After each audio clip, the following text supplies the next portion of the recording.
with Phil stumbling drunkenly out of his bed, appearing in his head all the things he's wanting to be said. 19 minutes of Phil to Phil, with so much time to kill. He promised chill, but all he does instead is beg and shill. The stream's online and straight away begins to whine, but all is fine as long as Shaz benign and doesn't step out of line. His content's immature for all to endure like fresh manure, but I feel sure he ran straight to feeling so insecure. The money he earned on yesterday was withdrawn and long gone, as Phil's spending impulse is always set to stay on. If supports are also slow and stays so low and fails to grow, you never know, the show may turn into an easy bingo.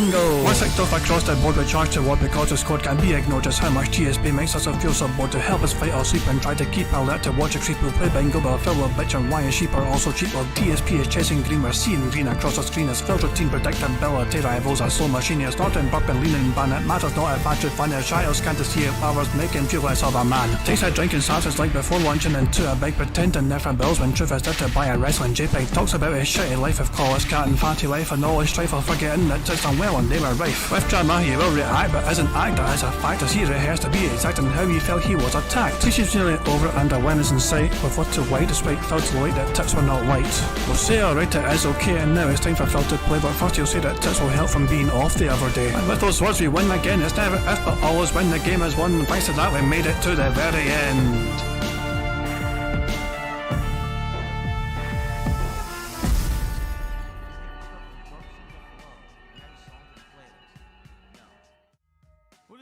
Hey guys, King Jad here and welcome to DSP Bingo for it is today, Tuesday the 19th of March 2024. Do hope you're all doing very well indeed and hope you're all having a good time. Phil was a bit late to start his stream today, so I was a bit late to start my stream as well, basically just to kind of wait for him to get going. But yeah, Phil is definitely underway now and we can just basically dive straight into the bingo. In case people are curious, Phil had $101 from Baldur's Gate free from yesterday's stream. His one and only stream for a day, might I remind you, because he had personal behind the scenes things to do during the night stream, so he couldn't do a night stream to take care of that, and Patreon stuff as well and all that jazz. But yeah, Phil was quite upset about Baldur's Gate 3 because one of his party members left because Phil didn't do enough to make them want to stay, and that party member took their own gear with them that Phil wanted to keep. And Phil is like, oh my, I didn't realise there was consequences for my actions, and he now thinks the writing of the game is terrible. If you're a fan of Baldur's Gate 3, this is going to be insufferable for you. I'm calling it now. You guys, if you guys are big fans of Baldur's Gate 3, you are going to fucking hate what Phil is going to fucking say in the next 30-40 minutes. Like, he is in full-on meltdown mode. He thinks the game's terrible for the writing being like that. He thinks the game should have warned you for the consequences of your actions and everything else. He's going to be so insufferable. Anyway, can somebody please give me a random number in the chat so we can have a randomised bingo card and we'll use that for today's bingo. The first number in chat I saw was Tacozilla. Tacozilla said 778. So we'll use that. 778. There we go. This is today's bingo card we have for us today. We have Phil to butcher a word. This charity creek, him saying detractors or trolls, hate to say, and engagement. The second row is Phil saying time, comment, him laughing, him saying react, and him discussing his family. The third row is Phil saying voted, good news, hilarious, new centre square, you know what I mean, and fun. The fourth row is Phil saying behind the scenes, him getting at least $30+ in tips, him saying goal, him burping, and him saying allow me to explain. And the fifth and final row is Phil to say absolutely, there you go, him standing up randomly, him saying business, and Phil finally making that annoying T sound. T T T T T T T T T T. What? So there we go. So of course the aim of the game, as you guys all know, is to trying to get a full house. We want to try and get 25 out of 25 with a bingo card you see before you, and if we manage to do that, it'll add $25 to the current bingo prize fund, which is $135 as things stand. If we win today, that will go up to 160 buckaroos, which one of you guys could potentially win at the end of the month. But to be eligible to potentially win that, you've got to make sure you have a comment on the community post, which is linked in the description of this live stream. So there you go. You got to remember, before the end of the month, if you've not left a comment on that community post, then you're not going to have a chance of winning this bingo prize fund, which as things stand is $135, but it could go up more depending on more full houses or whatever before the end of the month. Now, there's a variety of ways for us to get free spaces to help us on our way to full houses. For example, if Phil snorts or burps 10 times before he starts recording for gameplay for YouTube, that gives us a free space, and these also double up should Phil snort 20 times or burp 20 times, and so on and so on. And one more way to get a free space is if we get 100 likes on this bingo stream before I finish playing bingo. Not only will that give us a free space too, but you guys also get to enjoy the bubbles animation made by the supremely talented Pixar Animation. So there we go. You guys are in control of one way for us to get a free space. The rest of the ways are all down to Phil's bizarre bodily functions. And I think that's covered all the bases. I think we're ready to rock and roll and get on with the show. But of course, before we do that, we're going to press a random Scottish soundboard button to send us off into battle once more. I mean, it's terrible. All these hands are all over the place. You're like a sweaty octopus trying to unhook a bra. And on that note, I guess it's time to go. Good luck, everyone.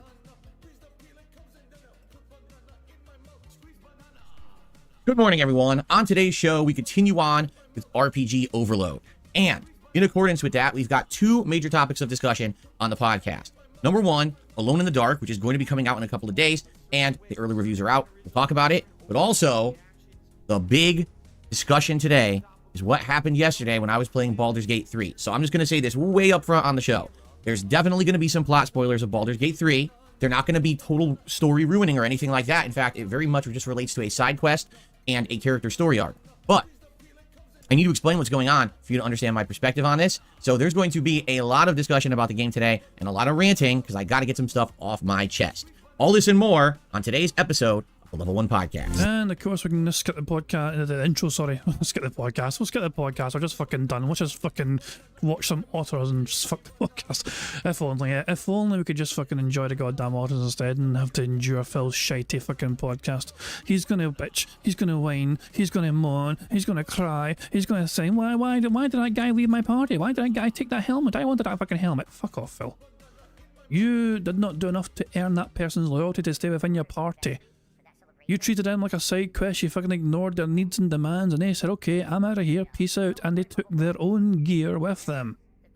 That's, as far as I understand it, that was the situation. But, you know, screw it. We've got bingo to play, we must play bingo, and yeah, here we go. Good luck, everybody. This is, I mean, as I said, if you're a fan of Baldur's Gate 3, this might be a brutal one for you.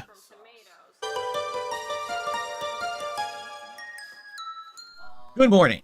It is time for the show, and anybody care what this guy thinks? No! And luckily for me, hopefully, it's the last of a 4-day heat wave here in Washington State. Today is Tuesday, the 19th of March, 2024. Happy spring. If you're not aware, today is actually the first day of spring here in the United States, and we've got summertime weather outside. Right now, it's in about the mid-60s degrees Fahrenheit. During the afternoon, it's supposed to get upwards to 70 degrees, which technically isn't as warm as a lot of summer weather we get here. But the problem is it's so early in the season, no one's prepared for it. Like, I don't have my air conditioner in. This office tends to heat up to about 15 to 20 degrees hotter than what it is outside. So I've been sweating it out. That's why, once again, I'm wearing summertime attire here on the first day of spring. Nice and shirt, I look kind of silly, cents. but it is what it is. Luckily, tomorrow, the temperature is supposed to go back down into the 50s and cloudy and rain, which means I'll be back to relaxing with a normal attire again. So, anyway, that's neither here nor there. I just wanted to let you know why I'm dressed up in a tropical shirt on the first day of spring. Today's show is going to have one major topic, Baldur's Gate 3. We're going to talk about what happened yesterday in the game, because I don't think I've ever seen my chat so full of discourse about this. Like, some days my chat is dead before I start the stream. Today, this chat was full of people going back and forth about this topic, about what happened in my playthrough of Baldur's Gate 3 yesterday. Over 120 hours into the playthrough, something happened that is so jarring to a lot of people that there's basically a split opinion on it. I have a very strong opinion on it, and I'm going to tell you my opinion on it today. But again, if you don't want any spoilers whatsoever about Baldur's Gate 3, you're probably going to want to skip the entire first half of the show. Once we talk about that, then I'm going to talk a little bit about Alone in the Dark, a game that comes out tomorrow, and it's supposed to be yet another attempt to reboot this fated franchise. This is, I think, the third reboot attempt that they're actually trying. And the reviews are all over the place. So I'd like to talk a little bit about that because I'd be interested maybe in the game down the road. But let's talk about it a little bit before we decide, okay? All right, so let's do this. So here's what we're going to do. Let's briefly do the schedule first. Let's get it out of the way. Then we can focus on the topic of this Baldur's Gate 3 occurrence. And then we can move on. That way it's already out of the way and we don't have to worry about running late and, oh crap, I forgot to do it, okay? So, RPG Overload. Get the nice picture up here for you. Continues here on DSP Gaming as we continue my push to try to finish both Baldur's Gate 3 and Like a Dragon Infinite Wealth at the same time, all right? It's absolutely required that I finish these games so that I can focus on the other new games coming out starting this Friday. So that's why we're playing so much of them, all right? Today, it's more Baldur's Gate 3 on the first stream. We're going to move on from what happened yesterday. However I can recover, we're going to maybe have to go on a shopping trip. And then we're going to do more questing, and it's on the fence. What should I do? Should I do the Shadowheart quest line? Should I do Will's quest line? Or should I go straight for Orin and try to take out the Ball Worshipper so I can free Lae'zel, and then maybe we can work on the Lae'zel quest line? We'll figure it out, okay? Then, tonight on the late stream, 6:45 p.m. Pacific time, it's more Like a Dragon Infinite Wealth. We're now in Chapter 11. That's right, within like 3 streams, we went from Chapter 8 to Chapter 11, and we're turboing through the story, which is great. We've had a lot of stagnation with side content, and it's time now to push through the story and get to the end game of the game so we can position ourselves to complete it when we're ready, okay? And so, I certainly hope that you guys are ready for that. It should be good. It should be a good time. What the hell is this? Hold on. Yeah, some dumb thing just popped up on my laptop. I'm just ignoring it. Anyway, yeah, so today we're pushing forward with more RPGs. What are we doing tomorrow? More RPGs. Like literally the same thing again. Because we need to make as many, as much progress as humanly possible. We have to keep pushing, okay? So, we'll see how that goes today and tomorrow. I'm off from streaming on Thursday, but on Thursday, I'm going to set up my playthrough of Dragon's Dogma 2, which will start on Friday. My wife and I are actually going to make a character a pawn in the character creation tool that's available on the Xbox, as well as my own character. So I'm going to have my own character created, and she's going to make a pawn for me that I'm going to use in my playthrough. And then starting Friday, all day long, it is the premiere of Dragon's Dogma 2. Okay, I'm excited for that. You guys have asked me, to do it. And I said, all right, let's do it. Let's play it. That's the new game I'm playing starting Friday. And it's all day long. Both streams will be that. Okay? But then... I like the little setup there. You guys have asked me for it. The building blocks have been set in place for the support. If a support is not there, if a support for Phil is not forthcoming, he can usually go to, to his audience and goes, hey, you guys asked me to do this. You guys asked me to get this game. You guys wanted me to play this game, and you guys aren't supporting this. So there it is. Straight away, the building blocks are in place for Phil to blame his audience should the game not get the support he thinks he deserves for playing this game. On Saturday, we're going back to Baldur's Gate 3 and Like a Dragon. You might say, well, wait a minute. The new game is out Friday. Why aren't you going to keep playing it? There's no way I can. I have to focus on these RPGs to beat them to make room for new games. If I don't beat Baldur's Gate 3 and Like a Dragon, we seriously can't focus on other games. So I have to go back and focus on them right away and beat them. All right? So that will be the focus until we beat them. There will be a React Day on Sunday all day long. The usual clip show. DSP versus the internet on DSP Reacts. So hold on. You can't play new games, but you can waste a whole day reacting to stuff. Poorly, might I add. That doesn't make sense. How about you skip the React stuff for 1 week and focus on the games? If they're that fucking desperate to get through, if it's that urgent to get through them all. There will be a React Day on Sunday all day long. The usual clip show. DSP versus the internet on DSP Reacts. Followed by, at night, the DSP Throwback. Conclusion of Heavy Rain. I'm excited to see how Heavy Rain ends. And of course, we're going to do a new poll where you're going to vote for what's the next retro react that I start doing the next Sunday. So it should be a good time. It should be an exciting and fun time. And I think that you guys are really going to enjoy the end of Heavy Rain. It should be good. And then we're going to continue on Baldur's Gate 3 and Like a Dragon until they're done. Once they're done, then Dragon's Dogma 2 will fully hit the schedule as the featured game. And then we're going to decide what else do we want to do. Do we want to bring Final Fantasy VII Rebirth back into the fold? Do we want to start a new game like Rise of the Ronin or Alone in the Dark? Or do we want to do something else that I've missed out on, right? Then we can make those choices. But we need to do that. We need to make those choices so that... We need to make those choices. Phil. No, what, you French all of a sudden? No, fuck you. You need to make those choices. This is your business. This is your fucking show. You are the one that makes the big boy decisions, and you decide what you do to try and entertain your audience. We have a set schedule again. Right now, we kind of have a schedule that's way up in the air because we've had so much limbo with these ongoing RPGs. We need to finish them. Okay? Keep in mind, coming up on my birthday, April 6th, it's a Saturday, I'm doing a marathon. And during that marathon, we're going to go through the gaming schedule. And we're going to determine what exact games coming up in the next few months I'm interested in playing. And we're going to generate a whole calendar with that. And once that calendar is made, now I can determine, where are the holes in the schedule where we can fit in other games or other projects. For example, we got to bring back Sea of Stars at some point. We've got to go and do other things. We have to work on this stuff at some point. So, we won't know till we know the actual schedule coming up. And by the way, I have no idea, what games are coming out in April, May, June. I'm actually out of the loop because I've been so inundated with these RPGs lately, I haven't even looked. So we need to figure all of this out, okay? Okay, that's the schedule. I hope it sounds good. So we're going to have RPG Mania going on, finishing these games, then focusing on Dragon's Dogma 2, and then seeing what else is up. Plus, yes, my React content continues on Sundays. There you go.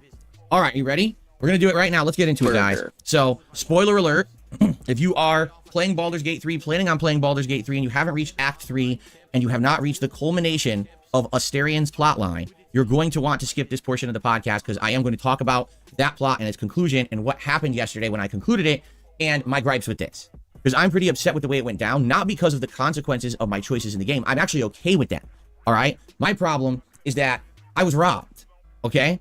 To give you a brief summary, because of my choices, a character left my party and gave me all the items in their inventory, except the ones they had directly equipped on their person, which were all unique items you can never get back.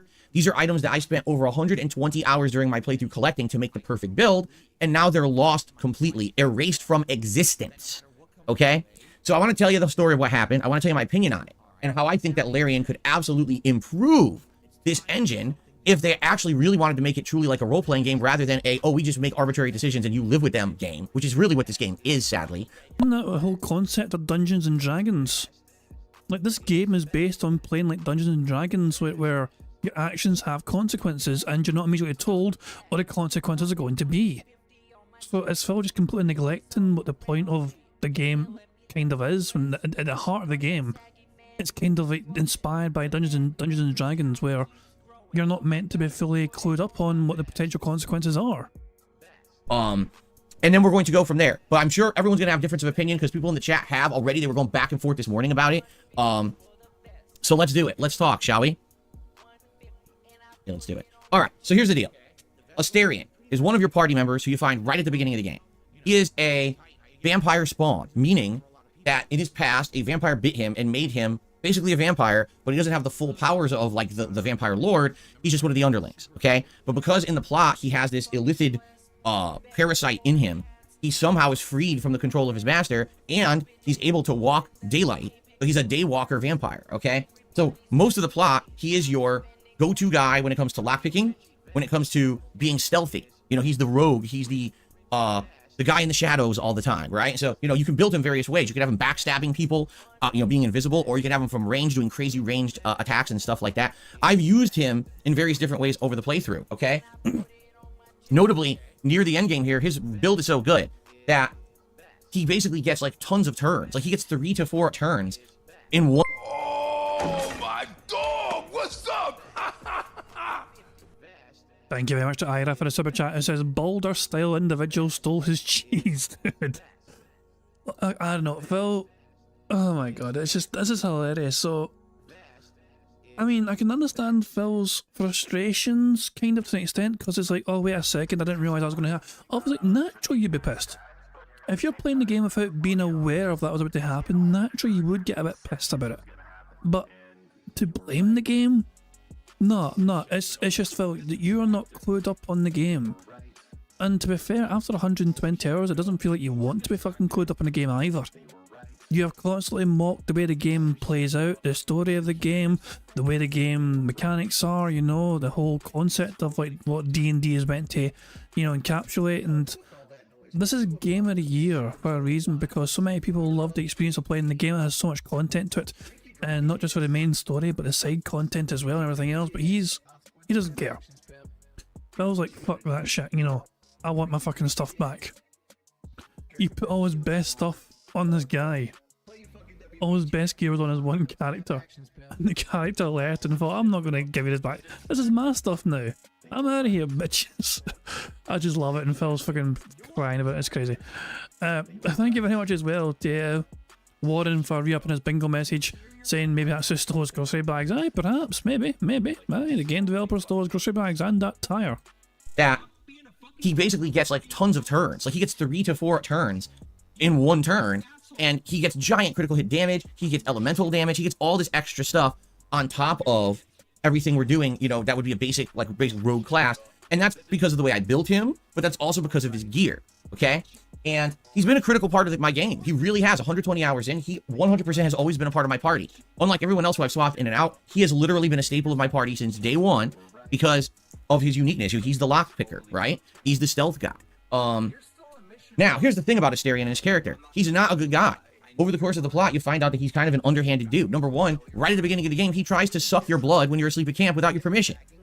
I mean, the guy's like skill set gives it away. He's a rogue. He's a lockpicker. He's like a sneaky little, deviant guy.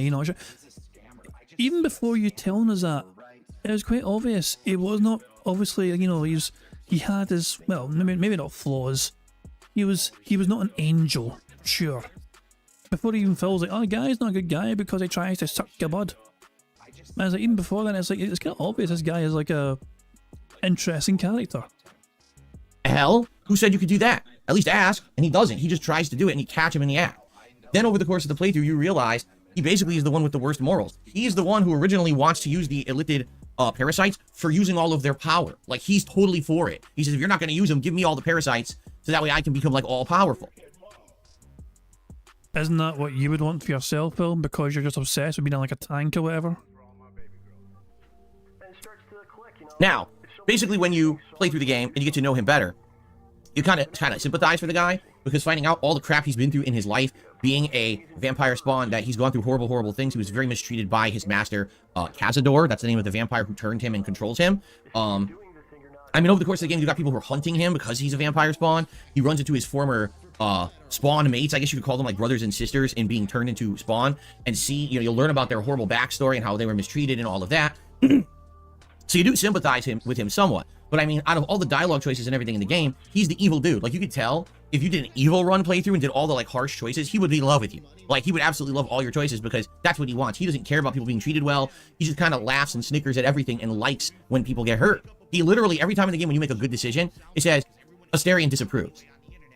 But what? It's kind of weird, because obviously your first run in an RPG, a lot of people want to do kind of the goody two-shoes run, and then you'll go back and you'll do the evil run. Well, he's introduced right at the beginning of the game, along with all the other party members, and when you make the good choices, all the party members like the choices, just not him.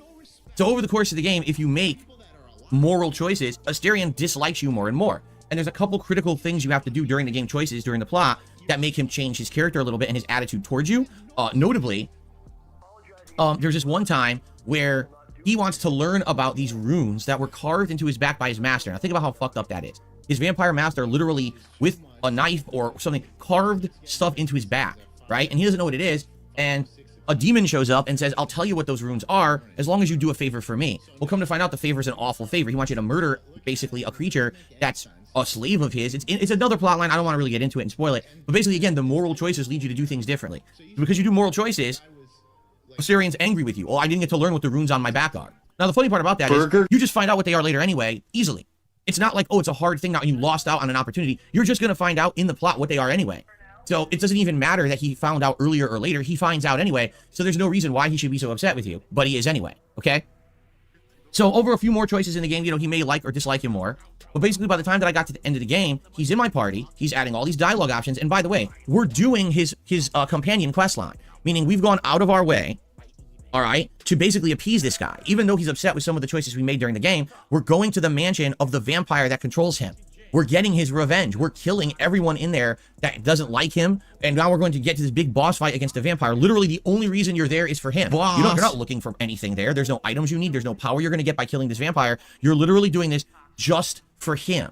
Okay? So he should be appeased. If this were realistic and good writing, he should be like, wow, so the whole party's actually doing this out of the kindness of their own heart to help me? Awesome. Instead, he's a fucking pissy bitch about it. I mean, this reminds me a lot about you, Phil. Holy projectionism going on here. How many people have gone out of their way to fucking help you, and you've not fucking shown any gratitude whatsoever to all the fucking people who help you, but instead you're fucking pissy because you've, it wasn't the proper instructions, it wasn't the best instructions. You've hundreds of people trying to apparently help you playing this piece of this game which has been voted for the game of the year. The game which you are turning into some sort of like dumpster fire. The game you're saying is an awful game because of the writing, because of the game mechanics, because it's not doing the things you want it to fucking do, because it plays differently from all the other fucking games you play. Yeah, it's a very different game, Phil. It's an RPG, but it's a D&D style RPG, and you simply have not understood and grasped that concept. You fail to acknowledge what kind of game it is. And these are the consequences of your ignorance. Demanding the entire time. We absolutely need to not only defeat the vampire lord who controls me, but I want to flip this on its head, and I wanted to have this ritual make me the ultimate powerful vampire. And it's funny because when you get there, you're like, wait, what? Like, how did this become part of the deal? We never even really discussed this in the past. I don't even know why did this become a big deal.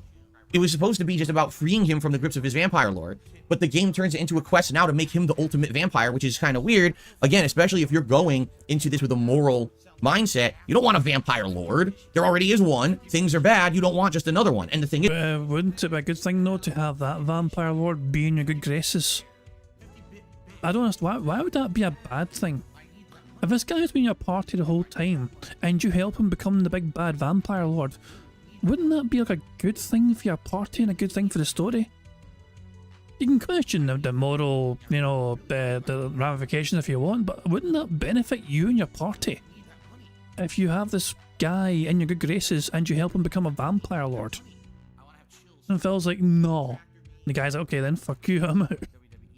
is again with Asterion, you've seen through the plot, he is corrupted by power. He's the person that wants to use the illicit parasite for his own gain, while everyone else is apprehensive about it. No, we don't want to use the power because it's too dangerous or too evil. He's okay with it, right? So it doesn't make sense if you're going for the moral role-playing story, which I am, to do what he wants, okay? So basically, you go through the whole mansion, you get to the end.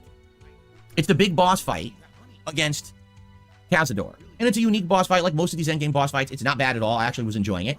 And we get to the very end, and we beat Cazador, and now Asterion has the critical decision. He wants to become the Vampire Lord. So what does that entail? Well, this ritual has to complete. It means that everyone in this ritual circle is about to die. It means that all of these vampires spawn that supposedly they're saying there's thousands of them that are trapped in the castle are all going to be sacrificed so that he can become the ultimate vampire. Now he's going to control the legions of vampires in Baldur's Gate.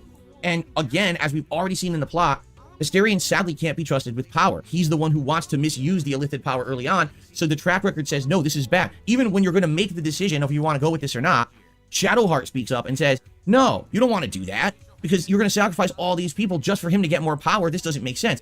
It's kind of like you're getting rid of one dictator to replace it with another dictator, but because you're friends with that dictator, it's okay. No. Isn't that the American way? No, the dictator alone is bad. It doesn't matter who it is. There shouldn't be one, right? So, when all this is going down, and even with my other party members warning me against it, don't do it, I said, that's it, I'm going to make my choice. No, I'm not going to allow him to do the ritual, okay? So, by the way, it's revealed that the writing on his back from Cazador is the ritual marks. It's just he was going to be one of the sacrifices for the ritual. And during the ritual, you rescue him. So, again, all the things you're doing for this character, right? You went to Baldur's Gate, you went to the mansion, you kicked the vampire's ass, and you saved him from being ritually sacrificed.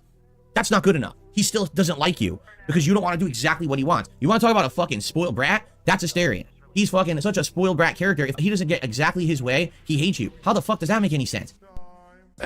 Again, projectionism is so strong today. Look who is fucking talking, Phil. You've done this guy so many favors at this point. You saved his ass early on from vampire hunters. You saved him when his brothers and sisters came to camp and tried to kill everyone in the night. You went there, you stormed the castle, you beat the vampire lord, you free him from his control. Oh, well, I'm still pissy with you. Well, fuck you then. Like, really, what a badly written, not badly written, but I understand. They're trying to say, again, this guy's a corruptible character. Oh, so it's not badly written anymore because earlier on, Phil, in your chat, you were saying the game is so very badly written for this to happen. So are you changing your mind to it being badly written? Are you worried about the metrics about you? Are you worried about people calling you out for saying Baldur's Gate 3, the game here was badly written? Who basically, he's kind of incorrigible. No matter how much you like him, he's always going to be that kind of guy, and you got to deal with that, right? So, I made the choice, and I said, no, we are absolutely not going to let you become the Vampire Lord. And then he says, okay, and he turns and he brutally murders Cazador, all right? And then he says, just listen to this. Well, since you made your choice, you wouldn't do what I wanted, I'm going to storm away like a spoiled brat. I didn't get my way, so I'm going to throw a tantrum. Number one, I'm going to leave your party permanently and you never find me again, okay? Number two, and listen to this, I've decided that because I can't get my way, all those prisoners out there, all those imprisoned turns just like me, they're all vampire spawn, oh, they'll never be freed. And he takes the staff, that's the doors to the cells for the prison, and he snaps it on his knee. So now all those people are stuck permanently and can never be freed because he's a spoiled fucking brat. He didn't get his way, so now it's tantrum time. And it's like, wait, what? You didn't gain anything by doing that, you're just an asshole, right? So then he storms away. And I'm like, listen, all right, let me get this. If he's out of my party for good, okay? It's sad because he's been my go-to rogue. He's been my lockpicker. He's been my stealth guy. He's been a part of the plot for 120 hours. Yeah, it hurts to lose someone who's a key party member. Like I said, I literally never took Astarion out of my party. He was there from the get-go, and he's the only character that I always had in my party, right? So it sucks to lose him, but I said, I'm going to live with the consequences of my decisions. I chose the moral path. That's the path that he didn't like. If he doesn't like me and he doesn't want to be with me anymore, that's fine. Leave, okay? So I received a sack of items in my inventory. It's over 100 items. I said, oh, this is his inventory. This is what he had sitting in his inventory, and they give it to you so that way you don't lose all the inventory items when he leaves the party. Fine. So we go back to camp. So what are we going to do? Well, for now, Astarion's gone. Let's just get someone else quick in the party. Let's do another mission. So I did. I put another character in the party. We went and got another mission. We actually recruited another character, which is wild. I recruited a new character 120 hours into the game. I'm thinking that's probably the last one. So someone says, you know, in this game, the cool thing about it is once you hit level 12, which is the max level, which I hit a while ago, you can respec characters to however you want. And so you could essentially make a second Astarion out of this new character, Minsk, who we recruited. And I was like, oh, okay, that's neat. Let's do it then. So we did. We literally went in and built Minsk into the same Gloomstalker build that Astarion had. And I was like, well, this is excellent. Let's just have him be the new Minsk. And we'll have a new character to boot, and we'll get to learn new lore and everything. This will be neat. So we do all of that. And I'm like, well, here's the thing. Half the stuff that Astarion was doing was because of his gear. He had a piece of gear that gave him a first attack every time, every fight. That was a critical hit, giant damage first attack, which is awesome. He had a piece of gear that was the best hand crossbow in the game, doing both force damage and regular damage, and it has special properties. He had a new sword I had just gotten out of the plot. It's a one-handed sword that acts like you're dual wielding. So you can attack with this sword, but get a second free attack, and it does full damage as if you're holding only one sword. It's super duper good. So he's got all of these things. He had the ability to cast a magic missile spell for free, and that's huge because there's situations where you need a guaranteed hit, and he can get it. So I got all this good equipment on him. It's really good equipment. And again, this is rare equipment that once you have it, but you can never, ever reproduce it or get it back if you lose it. It's a one-time deal. It's completely unique equipment, okay? So I'm building Minsk up, and I opened the pack that Astarion had given me of all his items, and I'm trying to transfer the armor over, and I'm like, wait a minute. Now, I know for a fact he had a piece of equipment that gives him the critical hit. I can't find it. Wait a minute. Where are the hand crossbows that I've had him use the whole game? I'm looking. None of it's there. Huh? So the game programmers at Larian had the foresight to say, well, if we have a character leave, they got to give you the items from their inventory because they might have a quest item in there, right? And if there's a quest item in their inventory and they leave, you can't complete the quest. You could soft lock the game. And they didn't want that to happen. But they didn't think enough forward to say, oh, yeah, by the way, if a person leaves your party, they have equipment on them, and they should also give you their equipment, right?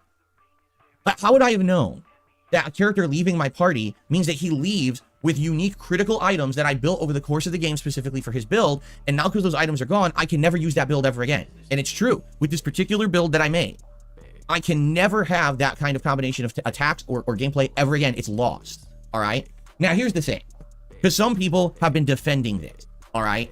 And here's the thing again, I'm all for having your choices in any game have consequences. There's too many games today where it's the illusion of choice.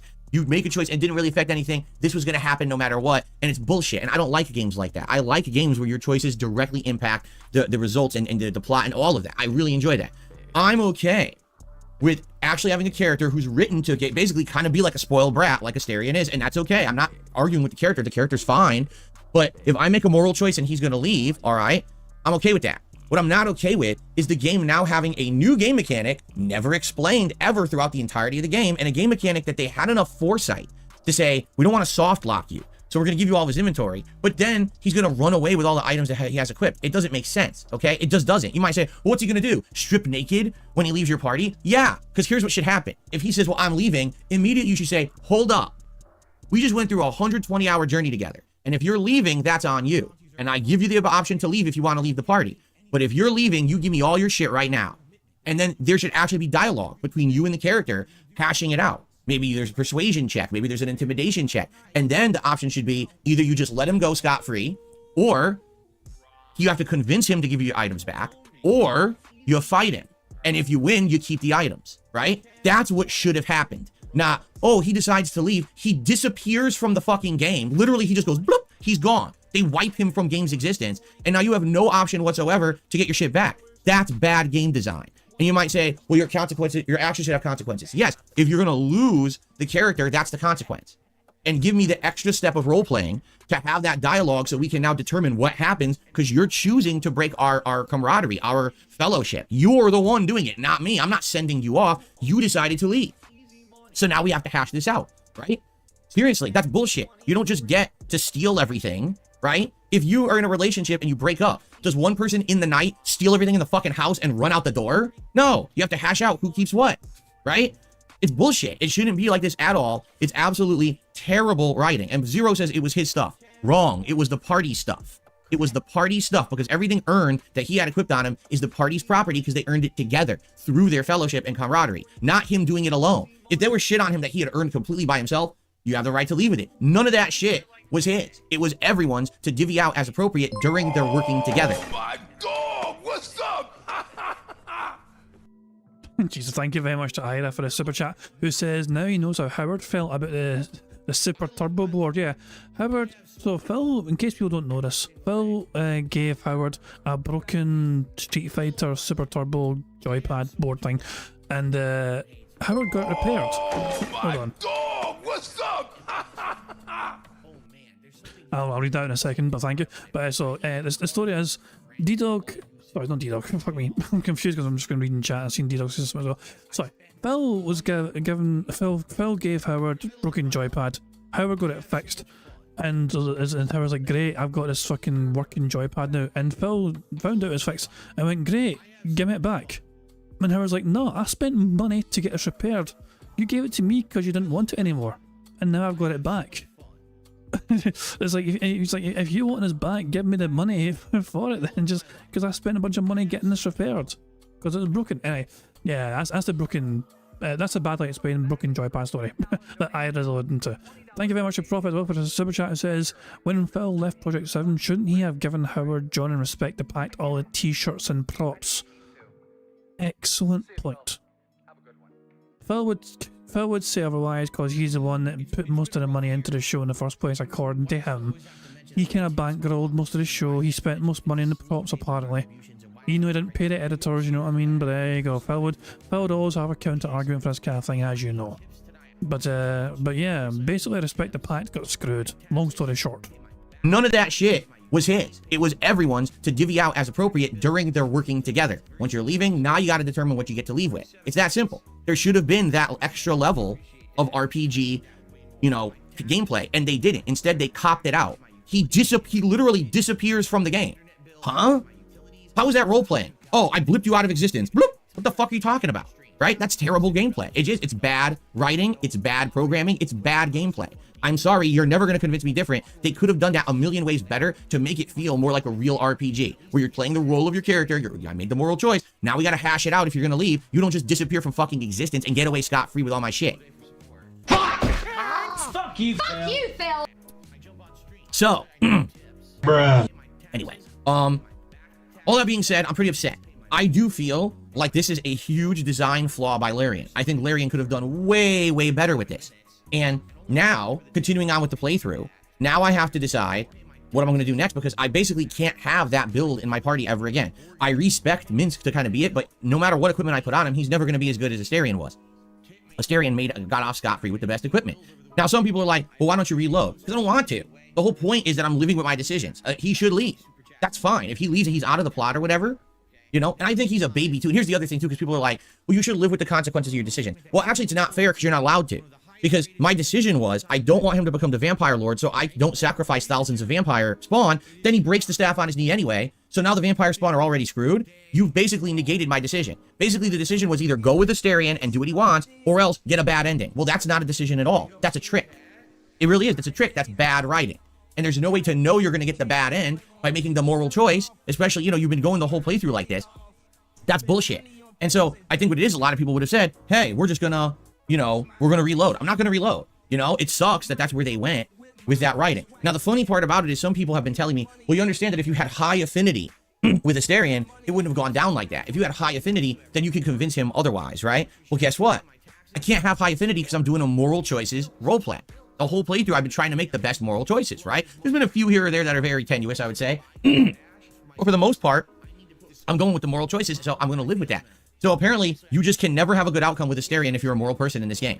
That's essentially what they're saying. You would have had to make bad choices that he likes. You would have had to, for example, earlier in the playthrough, you would have had to murder someone for a demon for him to be pleased with you, to learn what the runes were cut into his back, even though during the Cazador plotline, you find out anyway. So it didn't even matter that he didn't find out early. All that's a moot point, but he hates you for it anyway. Bullshit. It's bad writing.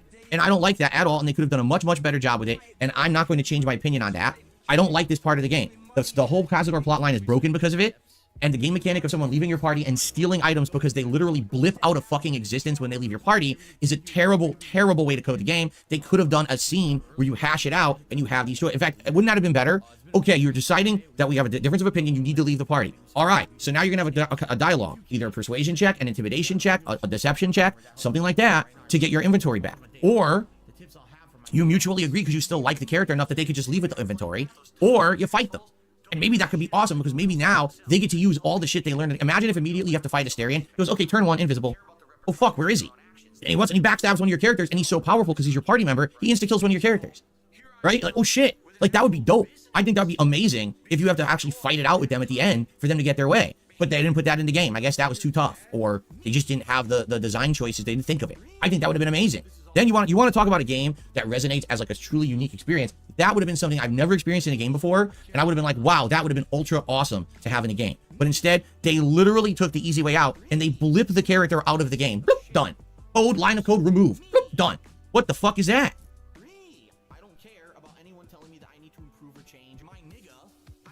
Anyway, so I'm upset, obviously. I just spent over 20 minutes on this podcast talking about the situation and how upset I am, right? There you go. Shadow Dancer says, roll a 1, no bonuses. I like the fight idea, but bump his stats, make it a boss fight. Yes, I would love that. Make them a boss. Now you have a cool epic boss fight to get rid of this character from the story. If you kill them, well, that's why they're gone. But if they win, you know, it makes sense. It totally makes sense. I think people would have loved that. No, I would have absolutely loved that. It would have blew me away if that's what happens. I would have never expected that. And I would have been pleasantly surprised. But instead, it's seriously the easy way out.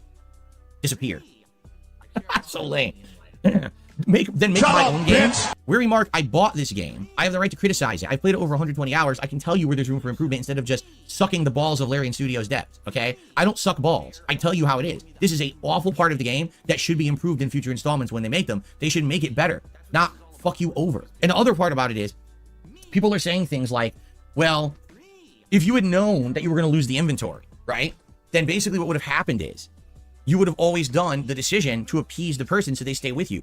You're right. And I think now, what you're seeing now, okay, is essentially the problem with this game.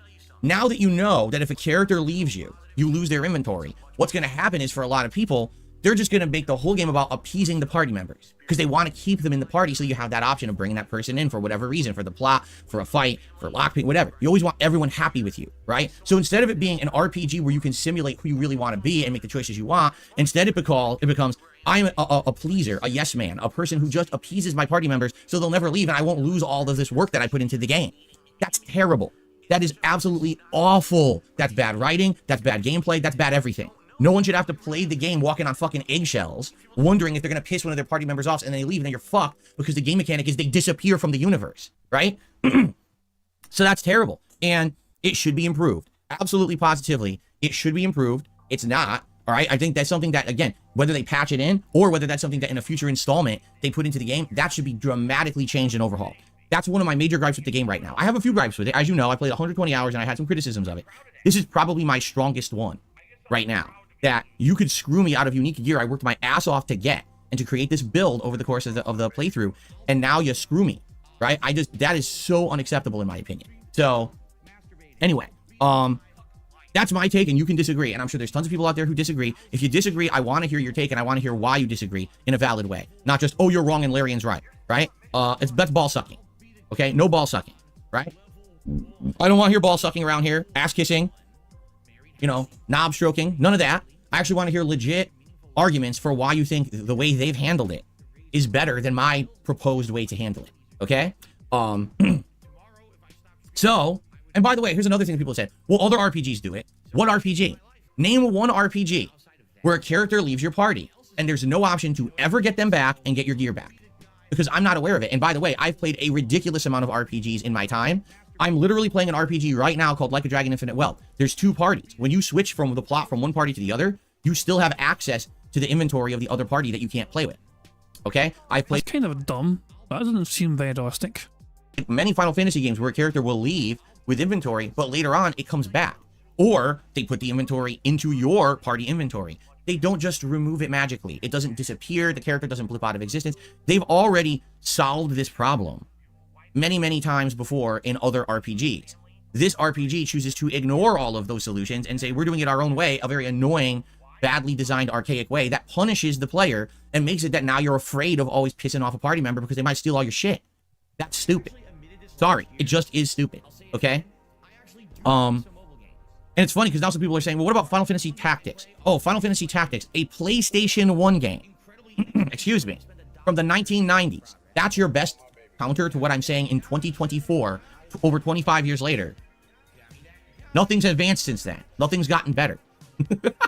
Right? How about this?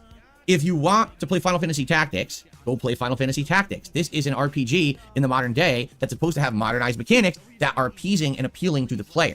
All right? I'm playing this game because I want to simulate a certain style of moral compass in my main character, and I should be able to live with the choices without getting dirty surprises like this, being completely screwed. How does it make any sense that Asterion had the foresight to say, well, we don't want to soft lock you, so we're going to give you a bag full of all the items that Asterion had in his inventory, but not anything he actually has equipped on his person? That's bullshit. Either it's all or nothing. Not being selective about the shit. That's really stupid, you know? Burger.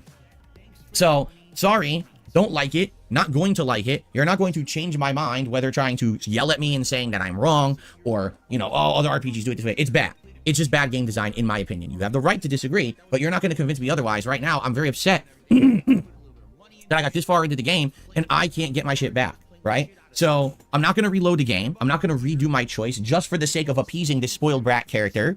I'm going to continue on with the playthrough. It just sucks. I'm not going to have anyone who basically has that build anymore, and there's really nothing that I can do about it, right?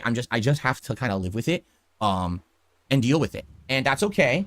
But it will leave kind of a gap in my playthrough where I always, you know, the rogue character was great. I loved having them the entire game, and now I can't lockpick.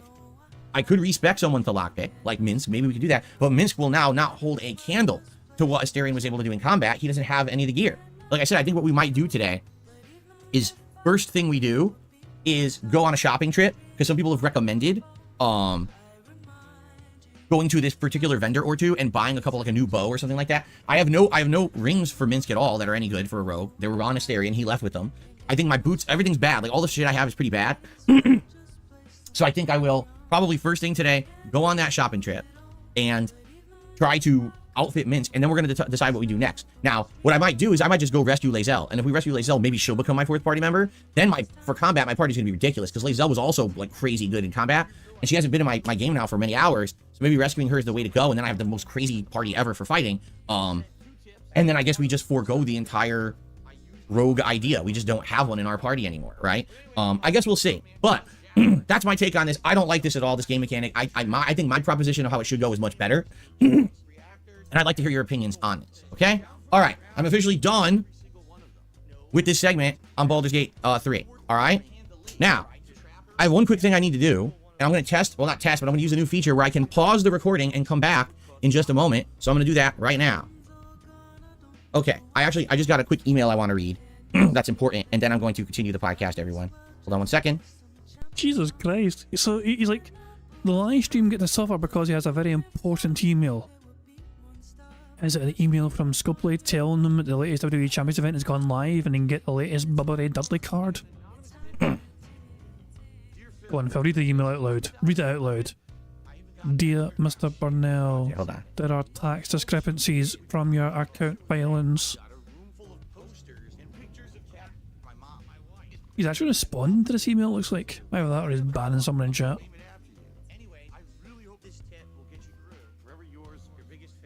For God's sake, Phil.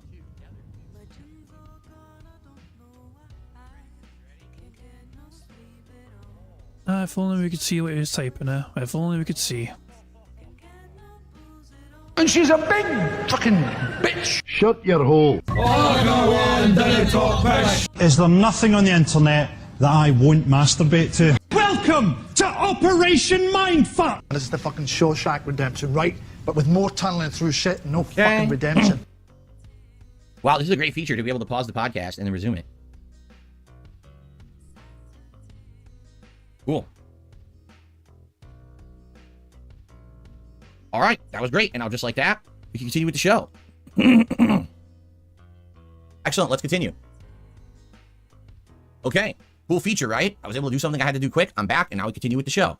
All right, the other topic that I want to talk about today, I'm moving on from the Baldur's Gate topic because we could talk about it for hours and everyone will disagree, I'm sure. But I'm sure we'll be talking about it in the future. I'd like to get a lot of feedback on this if possible. Alone in the Dark. It's coming out tomorrow. And I only knew about this game because going through the various releases, I've been looking for variety in releases to try to get more stuff rather than just all RPGs into my schedule. And Alone in the Dark is a reboot of a reboot of a reboot. Essentially, Alone in the Dark came out, I think originally, I want to say it was like the 1980s as a PC game. I could be wrong there.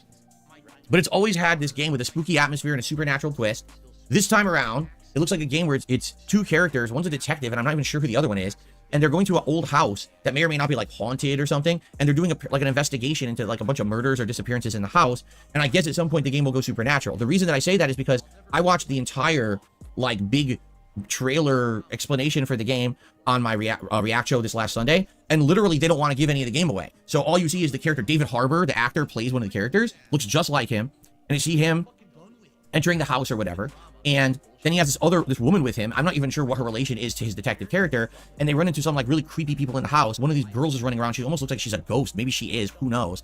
And then nothing happens. Like in this explanation trailer, nothing happens. You don't see gameplay, like no combat, no supernatural elements. It's just kind of hinted at, but nothing actually happens. I think they're trying to avoid spoilers. So it's weird because the game comes out tomorrow and no one really knows what the game is yet. Okay. Well, this morning, all the reviews hit. Allow me to read you the scores and reviews for this game. All right. First of all, oh boy. Here's your score breakdown. IGN, 6 out of 10. GameSpot, 4 out of 10. Eurogamer, 2 out of 5. Games Radar, 1.5 out of 5. Push Square, 6 out of 10. Noisy Pixel, 7 out of 10. Now, just listen to this breakdown, because this is a bunch of others. 90%, 85%, 84%, 80%, 80%, 80%, 75%, 75%, 72%, 70%, 65%, 50%, 40%, 33%. What? So this is confusing me, obviously, because it sounds like a lot of people don't like it, but then there's some people who really, really do like it. Okay? So here's some actual direct quotes from a few different reviews. Here's one. Alone in the Dark is messy and short. David Harbour is underutilized and it feels awkward from a gameplay to story execution. It does have great atmosphere and a great haunted house design. There's some weirdness that I think old horror gamers should see at some point. It's like Resident Evil meets Twin Peaks. We played Alone in the Dark. It's far from perfect, but puzzle twists and atmosphere are worthy. Okay? This is not a full review, but the new Alone in the Dark is a tremendous letdown. A fantastic atmosphere is completely let down by frustrating combat, obtuse puzzles, and a complete lack of care for the mental health issues at the story's core. I'm not aware that I've ever played a single horror game that tackled mental health issues very well. I'm just going to be honest. Remember when we played that one that was an Xbox exclusive a few years ago, and it was from Bloober Team? And literally at the end of the game, it's like, oh, suicide's fine. What? Yeah, it's fine. I'll just kill myself. Wait, what? Bruh. No, that shouldn't be in the, but that's how the ending of the game is. Yeah, medium. The ending of the game is like, it's fine. It's just kill yourself. What? No, wait, what? No, whoa. I can't even believe they wrote it like that, Or take a look at Silent Hill games, where people are so haunted by the terrors of their life, this psychological trauma that they've suffered, that their psychological trauma becomes bosses. And the bosses at first are mutated freaks and you don't know what they are. And then when you find out later what they actually represent in real life, you fucking shit your pants in terror. Like, still to this day, after having fought that particular boss in Silent Hill 2, and then after the boss was done, you guys told me what the boss was. I was like, wow, that's fucked. Like that, to this day, that still gets me. I'm like, I can't believe that's what that was. And goddamn, that's really fucked up. It's like, it really fucks your head up. Okay? So, I don't know of any, like, horror game that's actually really taken mental issues and psychological trauma and handled it very well. Here's more. Here's my review of Alone in the Dark. The pros, really good voiceovers, good gameplay, good graphics, and fantastic writing. But the cons, the monsters are not challenging at all, and there's dull puzzles. 9 out of 10. So I think, if you see the point I'm about to make, this is one of those games that it's for a particular style of gamer, and overall, I think it's really hard to score. And I think one of the major criticisms that I've definitely seen of the game is that it's way too short. It's a full $60 release. It's not $70, but they're selling it for $60. And I guess what people are saying is you can beat it very fast if you know how to. And the only way that really the game would be longer is if you fail a bunch of the puzzles or you get stuck on puzzles. But I guess it's really, really short. All right. I guess, I don't know. I didn't see any actual people call out how short it is. When you were telling me the game is really short, I would probably assume 10 hours or less, right? So, yeah, if you can beat the game in like 3 sittings and it's $60, I can definitely say I understand why people are complaining about the game. But if it's got good atmosphere, if it's got good acting, right? And a story that's suspenseful and scary and grips you, then I think that the whole idea of the gameplay is inferior. It kind of reminds me of a game a long time ago. Do you guys remember that game? I can't remember what the name of it was, but there was a game where you were like a medium between two worlds, and it had something to do with pictures, right? Something like that. I can't remember what it was called. Oh, Murdered Soul Suspect. Now I remember it. Murdered Soul Suspect. Its gameplay elements were not great. It was a game that had kind of crappy gameplay. Anybody care what this guy thinks? No! But the plot was interesting and the atmosphere was creepy. So overall, I really liked Murdered Soul Suspect, but most people hated it. It was critically panned. Most gamers said it sucked, but I played it and I really, really liked it. And I praised it at the time, saying, yeah, it's definitely a flawed game. You can tell this isn't a AAA game. It's got bugs. The gameplay has issues, but I really enjoyed the game. And a lot of people even said my playthrough was one of the best on the internet because I didn't approach it from a negative standpoint of crapping on it. I played it for what it was and I enjoyed it. And people said, you're one of the few people who enjoyed the game, and that's why it was a good playthrough. So when I hear about something like this, a game like Alone in the Dark, right? It sounds to me like it may be up my alley of the kind of game that I like. I like creepy games. I like murder mysteries, supernatural elements. I like detective stories. David Harbour's a good actor. I'd probably enjoy his performance in this game. If the gameplay sucks, then yes, obviously, that's going to hold the game back a bit, right? But, man, I don't know. I don't know if it's worth $60. You know what I mean? And this kind of game, if it really has these reviews that are all over the place, it seems to me like this is a game, if you wait a month, it's going to be $20. You know what I'm saying? I can't play it right now regardless. It comes out tomorrow. I can't play it right now regardless. Because I have to focus in on these two RPGs that I'm trying to beat, right? But maybe after we finish either Baldur's Gate 3 or Like a Dragon, this could be a consideration to add into the schedule along with Dragon's Dogma 2 for variety, right? Think about it. I'm after hearing this stuff about it, I'm intrigued about it. I think maybe this could be the kind of game that actually is interesting, all right? But I don't know if it's interesting for $60. Like, I kind of feel like, here's the thing. If I buy it for $60 and we do a playthrough and it does well, it doesn't matter what it costs, right? So for me, it's like, it's not a big deal, but at the same time, I'm going to feel pretty bad if I spend $60 and it really is like an 8-hour game and it sucks. And we're like, man, you know, I really let myself get ripped off because I had some of those reviews to warn me and I just ignored them. So I don't know what to do here. I guess we'll have to try to figure it out together, but the truth is, this is not a decision we have to make immediately this week because I have to get through Baldur's Gate and I have to get through Like a Dragon first, and we're starting Dragon's Dogma on Friday, so we've got our schedule set. Once we get through those, then we can look at, okay, what's next? And yes, Alone in the Dark absolutely is a candidate for me of a game that I'm interested in playing, okay? Last topic for today, the new Game Pass release schedule was just released. It's coming out today if you have Xbox Game Pass. Lightyear Frontier and MLB The Show 24, so the new MLB game's out today, I didn't even know that. On the 20th, tomorrow, The Quarry. Well, all I'm going to say about The Quarry is this. It's the same dev team that made Until Dawn, all right? Sadly, it feels like Until Dawn light, meaning it doesn't have, in my opinion, the better writing of Until Dawn. It's a badly written script, and a lot of the characters are meant to obviously be over-the-top obnoxious. When you're playing a game where, especially a game like this, a survival horror game, where none of the characters are likable, you're just not going to care enough about them to really be invested in the story. And that's kind of what happened to me with the Quarry. It wasn't that the graphics weren't good. It wasn't that, you know, the game didn't function well. It's that I didn't like any of the characters. And when you don't like the characters in a horror game, you're just not going to care what happens to them. I just was so disconnected from the plot. I just found myself getting, you know, wanting it to end, you know. When the characters literally an hour or two into the game are dancing around, I kid you not, they're dancing around saying, pop, pop, peanut butter, utter pops. And this is a running joke in the game. It's hard for me to take the game seriously. Anyway, on 321, Evil West. 326, Terra Invicta. 328, Diablo 4. We knew that was coming. So Diablo 4 officially at the end of the month, hitting Game Pass. Also on 328, Hot Wheels Unleashed 2 and Open Roads. On April 1st, Ark Survival Ascended. And on April 2nd, Super Hot Mind Control Delete. People in the chat are like, huh? What are you doing? What was that? What? Pop, pop, peanut butter, utter pops. That's part of the game. Go look. You'll find montages of it on YouTube. Every time they do it in the game. It's stupid as shit and it's in the game. Anyway. Anyway. Okay. So that's what I had to talk about today, guys. It's time for shoutouts. Shall we? Let's get to the shoutout segment. What is this? The fuck out of my chat, stupid. Okay. Let's see here. All right, I have many super chats. Wow, let's do a bunch of super chats. We have Lyoko Warrior did a ton of super chats this morning. So the first one says, if you mess around, you find out Phil. And they did another one. If you don't get a prenup, that's exactly what happens in a divorce. Right. Another super chat. Philip, I don't suck balls, Brunel. You're right, I don't suck balls. Ice 11084 to the super chat says you didn't buy the game, it was donated. That's neither here nor there. Doesn't matter who paid for it. I have invested the time into this game. I'm a customer and a player of the game, and therefore I have the right to criticize it. But you didn't spend any money on it, so do you have any right to actually have an opinion on it because it wasn't your money?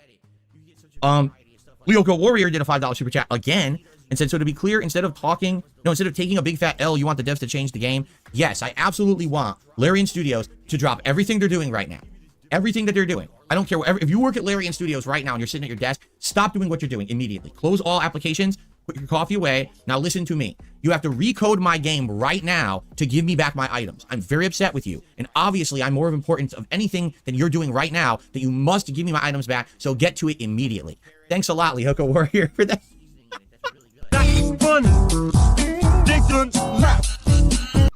Yes, of course. That's exactly what I'm saying. You hit it on the nose. Okay.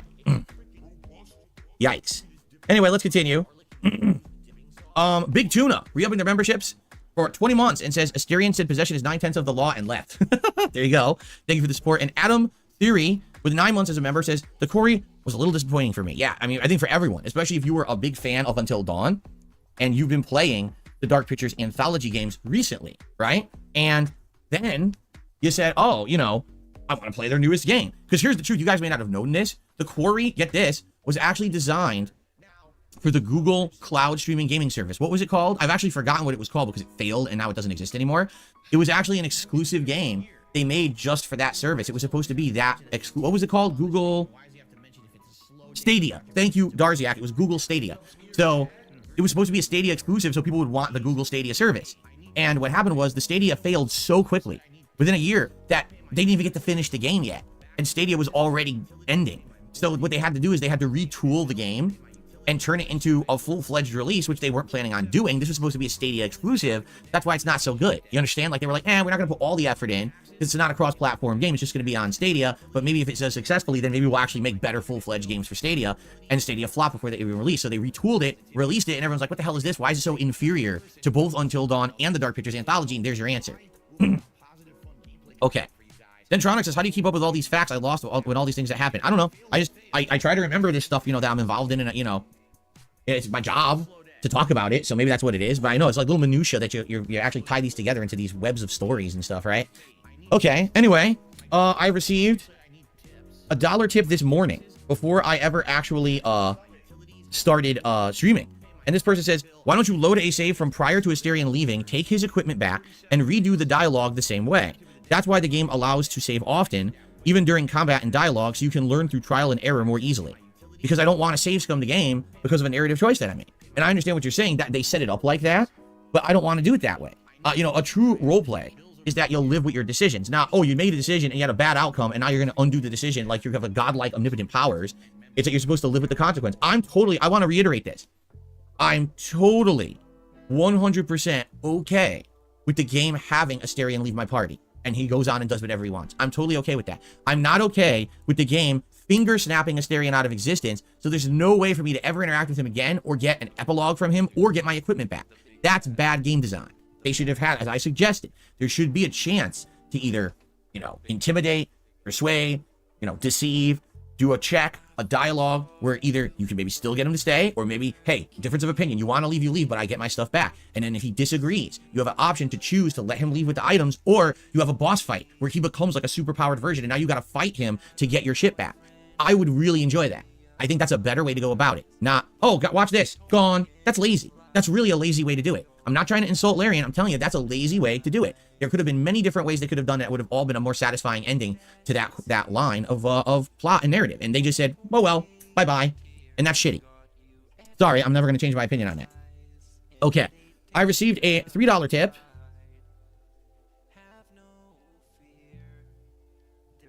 Oh, really? So this is an anonymous tipper. They said this is actually something that can happen in some games without warning. It has its own TV trope page. It's called So Long and Thanks for All the Gear. In Dragon Age Origins Inquisition, Suikoden, Deltarune, Star Wars Knights of the Old Republic, these are a few examples listed. It's especially prevalent in D&D CRPGs. In Dragon Age Origins, someone can actually leave permanently with DLC items that you paid for, and that's robbery. Wow. But I think you see the point I'm making here. Listen to the games you just quoted, right? Out of all those games, Suikoden, right?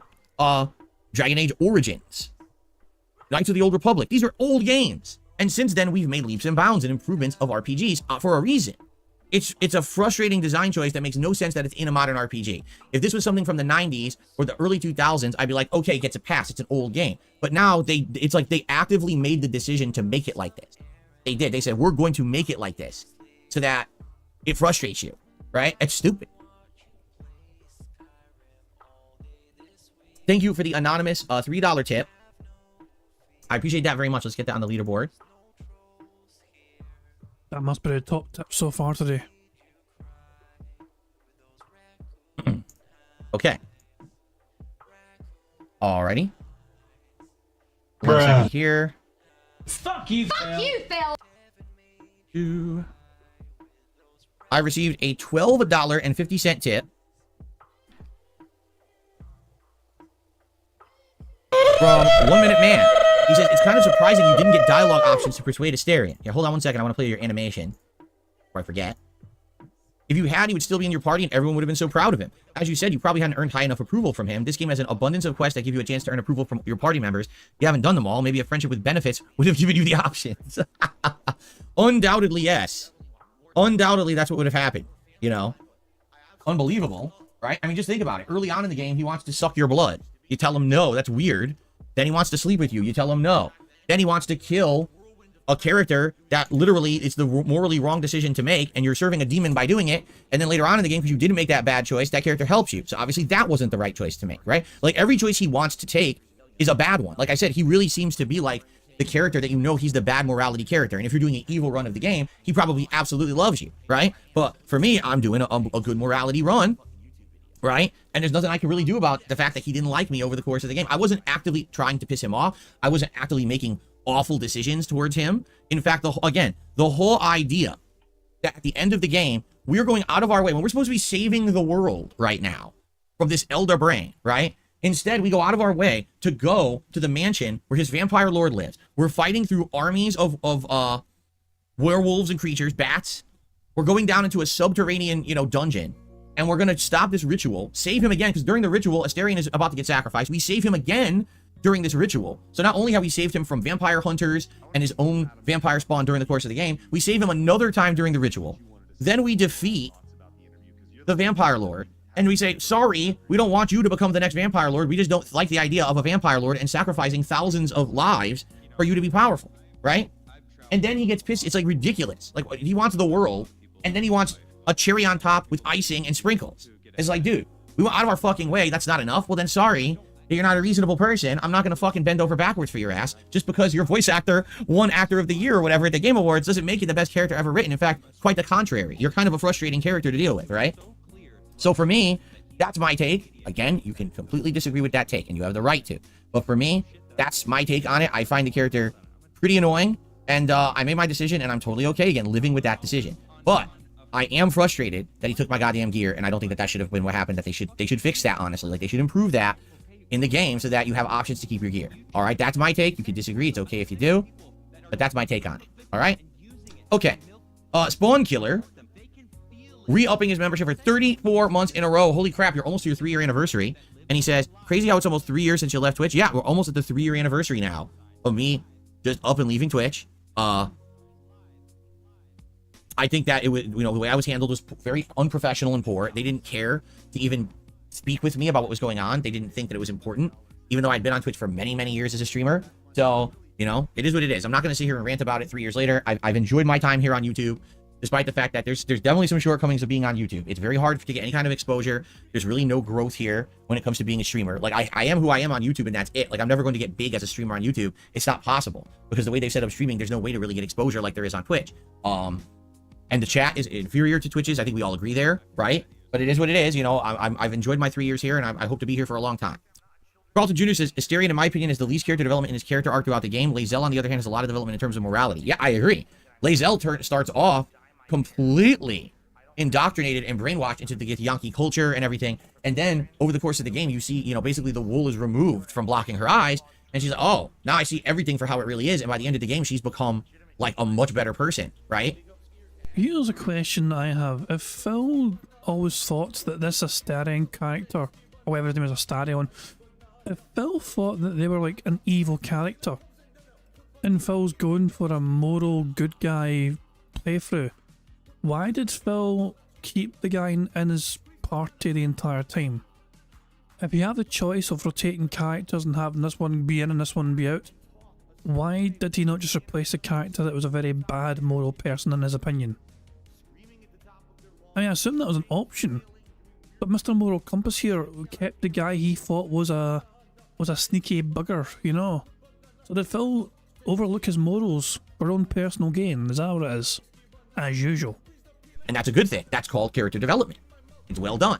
Astarion didn't have character development. Literally, he had a revenge story the whole game. Then he's getting his revenge, and now he's demanding even more on top of the revenge, which wasn't part of the deal you made with him. So it doesn't make sense that he would act like that. Okay. I received another 1250 tip from 1 Minute Man. So allow me to play the second animation and add this to the total, and then we see what he has to say.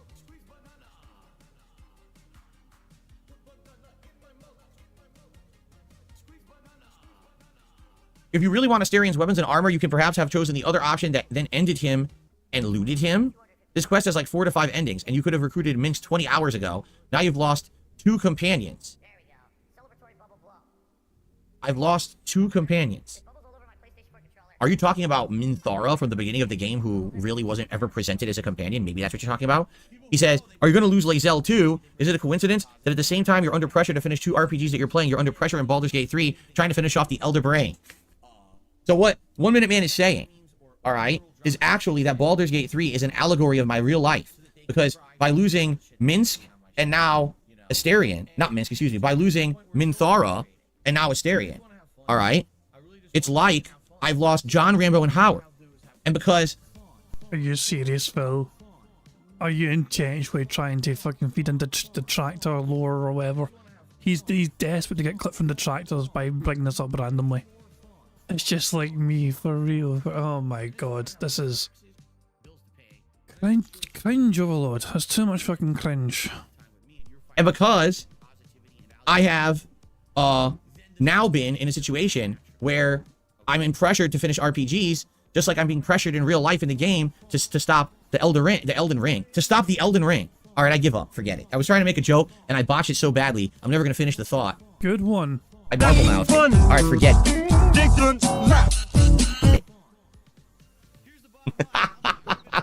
I marble mouthed it. What 1 Minute Man is trying to say is a joke. He's like, is Baldur's Gate really your real life? Like, you know what I mean? Like one of those surreal Matrix things? Are you trapped in the Matrix and really Baldur's Gate is an allegory for your real life or something like that, right? There you go. What do you mean I'm casually spoiling folks after the talk ended? What on earth are you talking about? What did I spoil? How could I spoil? I haven't played the game before. Either the Watch Dogs 2, which I've been playing recently and really liking, or Pokemon. It's bullshit. I call complete and utter bullshit on Oh, yeah? saying that I'm not engaged and I sound like I'm bored. I'm not. So I've had enough excuses. I'm being told I never could have recruited Minthara anyway. That you have to, I guess that's what people were actually saying early on in my run, is that you can recruit certain characters in this game, but only if you do a pure evil run, that then later on you can recruit them. And remember, early on in the game, this is Act 1, so this is not a spoiler if you've been watching the playthrough. People were like, oh, there's a fight against this character Minthara, and knock her out, don't kill her. So I turned on non-lethal, and I knocked her out, and then people were like, oh no, you accidentally turned it off, you killed her. And I was like, what? So I guess later in the game there would have been options with her, but she was already dead, so there's nothing I could do about it. Fuck you, Phil. I don't know.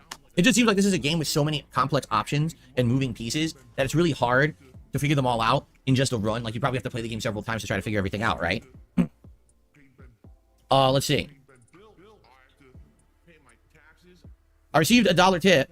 Someone says, it's not much of a consequence if you can put Astarion stuff on another character and build him like him, so it's like he never left. That's why it's designed that way, to be an actual consequence. Same with not getting any further resolution with him. My problem is, let me be honest here. You want to know what my actual real problem is? That you make this moral choice, and the reason you made it is because you said, I mean, just what Shadowheart says during the scene. She yells out, yeah, but you're going to become the Vampire Lord at the expense of all these people, right? And that's just not right. That you're going to sacrifice all these people to become more powerful, right? So then you made the moral choice to stop that from happening, and then they just say, oh, Astarion says, oh, well, I'm never going to let them be freed anyway. And he snaps the staff over his knee like a spoiled brat, so now they're all going to die anyway. And it's like, well, what the fuck? So what did I even make the choice for? You know what that is? The illusion of choice. Because you made a direct choice to save people, and then the game says, oh, by the way, there was no way to save them anyway. right? And that's bullshit. That shouldn't have happened that way. It should have been if you make the choice to save the people, you save the people. Not, oh, now you can't save the people and you lose the character too. It's like a double whammy. That actually what really pisses me off even more. I made that choice and I want those people saved and redeemed, and I can't do it now because the game took that option away from me because of the writing, and that's pissy bullshit. That makes me upset. That makes me upset like a spoiled brat. So now I've become Asterion. So now I've lost Minthara and Asterion, and that's losing John Rambo and Howard. I'm stuck in a situation of RPG overload where I have to finish the game right away, just like in Baldur's Gate 3, how I need to finish or save the world right away because there's time ticking for the Elder Brain. And Asterion is a pissy, whiny, spoiled brat, and now here I am whining on my podcast like a pissy, whiny, spoiled brat. It's all come like total fourth wall breaking shit. There you go.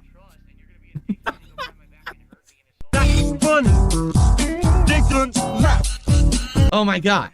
What has happened here today? I don't know. I don't even know what I'm talking about anymore. Here is Solo, re-upping his membership for 34 months. He says, Asterion sounds like an upstanding guy. There you go. All right. Oy, oy, oy. All right. We have a few minutes left, so if anyone has anything they would like to talk about, please tag me in the chat. Do I think I'll ever go back and play Hollow Knight from start to finish? I've always left that as an option. I've actually brought it up several times over the years in polls for possible playthroughs. No one seems to want it. To be honest, it's never really won. It's never really garnered that much attention. And this is the thing that I bring up all the time. All the time people yell at me and they say, why don't you play indie games? Don't you understand that indie games are great? That indie games today are much higher quality than even AAA games in a lot of cases, and you're really missing out. And I say, you know, you guys are right, so let's do it. Let's do a marathon where I play indie games or suggest some indie games. And I play them, and literally no one shows up, and no one ever asks for them. People yell for them, but then when I try to play them, they don't do well. I played Hollow Knight during a marathon, and I thought it was good, and I said I would go back and consider playing it, and people were like, yeah. And then within a week, no one ever mentions it. It's like no one cares about Hollow Knight. So I own it, but I never went back and played it because no one cares. You know? It's sad. I really feel like, sadly, people get hyped for these indies, but only if like a high-profile streamer's playing it and there's like so much hype behind it because thousands of people are watching it or whatever. But the moment that like someone like me plays it, it's like, they don't care. You know, it sucks. I am interested in indie games. I actually genuinely am. A lot of these games have looked interesting to me over the years, and then it's like pulling teeth trying to get people to watch them. So it's your audience's fault you don't play the games they're asking you to play because they're not giving you enough money to keep playing the game. Okay, blame the audience. I don't know what it is. Maybe it's just my audience is like that or whatever. It's the same thing with Metroidvanias. Like, I love Metroidvania games. And for how many years I tried to play them, and every time I tried it failed. The one exception was the latest Metroid that I played. Metroid, what was it called? I can't remember what it was called. You guys convinced me to play it, and people actually did show up for that. But outside of that, you know, I just can't get anyone to engage with the indie stuff. You know what I'm saying? Burger.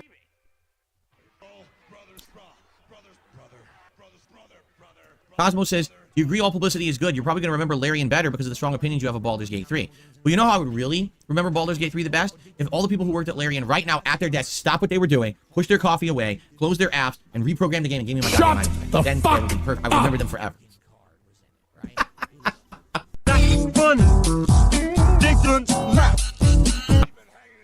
Very realistic. Okay. Reverse 750 says, is this experience ruining the chance of you ever doing another one of this style or more once you know you have lots of free time? My problem with the game is it's too damn long for my style. It just is, all right? There's nothing wrong with the game. The problem is my style of content creation, where I'm juggling several games at a time for variety, right? It's hard for me to play long games. This is one of the longest games I've ever played. I started it in December. I've played it nonstop as a main game. We're over 120 hours in. That's like 3 times longer than the average game that I would usually play. That's really the problem here. It's so long that it makes it very, very hard to do the game justice, to do my viewers justice, because you know that I'm being pulled in a million directions at once, right? How many games have I skipped now to keep playing this one and finish it? How many games are gonna, like, I'm gonna play Dragon's Dogma 2 on Friday, and then it goes on hold. I'm not even playing Rise of the Ronin, right? I'm not playing Alone in the Dark right now. This is all stuff. If this game wasn't a game that took this long to get through, I would have been playing other games, you know? And that's a problem, again, if people are sadly demanding other stuff and I can't get to it. You know, I think what the problem is with a game like Baldur's Gate 3, for me, is that it just leads to disappointment. Correct? It does. Because I can't appease the people who like the game because I can't play it enough to immerse myself in it and beat it in a reasonable amount of time. But I can't appease the people who don't like the game because now I have to put so much time into it, I'm not committing to other playthroughs and I'm skipping games. Do you understand? So it's a problem. It's a big problem. And listen, I didn't play it at launch because I told you guys I knew it was going to be too long, and there was no way I was going to have a game like this work during the fall gaming season when I was literally juggling so many games. I knew there was no way that was ever going to work. I'm happy that I waited until December to start it, so at least December and January we solely focused on this game and got really far in, so then when February and March hit and I was playing other games, it wasn't so bad, right? But man, I don't know how I could do another game like this. I don't. You see how much problems this has caused? No, again, not to say that I haven't enjoyed the playthrough, not to say that people haven't been supportive of it, but look at my whole business right now is disturbed by it. We're all rattled, we're in RPG overload, and I'm skipping game after game because we're still stuck in this endless fucking playthrough, right? I mean, it's such an oddity that a game would be this long anyway. How often do you play a game that it's this long? You know what I'm saying? Cosmo says, the length is too long for me too. I really have watched 25% of the content. It's good. It's good, but in no damn way am I going to focus on 120 hours of gameplay. Maybe it's financially good for you. I'll tell you this. Again, it's a double-edged sword. Here's why. For those of you who really have enjoyed the playthrough on stream, you've been very supportive of it. I don't even think there's been a Baldur's Gate stream in months that we haven't hit the $100 tips goal. They're terrified you're going to wage quit the game. They are literally trying to stop you from wage quitting and walk away from the game like you do with every other game, which gets frustrating for you and doesn't get support, so you just leave it and abandon it. Like Sea of Stars, like Final Fantasy VII, like so many others in the past. That says something, right? That means something. The game gets support on stream. But it's the absolute flip side when it comes to on-demand YouTube viewers. As I'm sure many of you who watch this podcast on demand know because you check the channel, the playthrough gets almost no views. I've got parts of the playthrough sitting at 200 views for weeks. No one's gotten to part 100 yet. You know what I'm saying? Like, there are people slowly watching it, but this is the kind of playthrough that's like a slow burn playthrough. You'll probably watch it a lot over time, and eventually people will get through it, but it's going to take a long-ass time. So, the playthrough, again, I told you guys things like engagement, views, profits on this channel have been down since I played Baldur's Gate 3 because I'm not getting the back-end viewership and support on the playthrough here. I am getting it on the streams, you see? So it's kind of... Isn't it all for the business, so it fucking cancels out? Like, you're trying to pretend like one part of your business is hurting, but another part's being successful. It all alludes to the same thing, money in your pocket. Like, it's good I'm getting it on the streams, because, man, if I wasn't getting it on the streams, then this playthrough would have been a dud, right? And I think that would go for anything, right? Like, any playthrough, any game. It doesn't even matter what genre it is. Doesn't matter. Anything that's going to be 100 hours long, you're going to lose that following because people don't have that attention span to watch 100 hours of anything, right? It's hard to get people to watch a TV series that's long, right? So, yeah, there's not much I can really say about that, you know? Imagine a TV series, 100 episodes of an hour each. How long will it fucking take you to get through that, right? Not everyone can watch One Piece, which is that's what you're describing, fucking One Piece, right? Okay.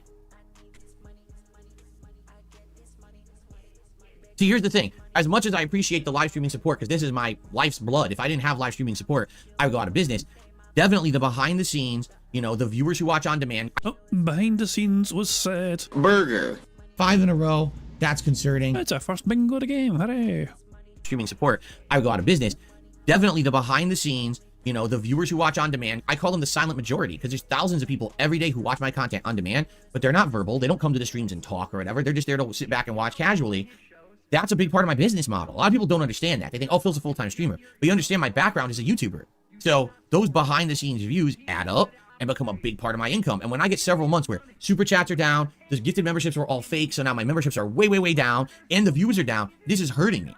You know, that's why we have to get out of RPG overload, get through these games that I'm playing, and get to new games. We have to do this. You keep your money. Fuck that guy. I understand that people right now are so high. Nope.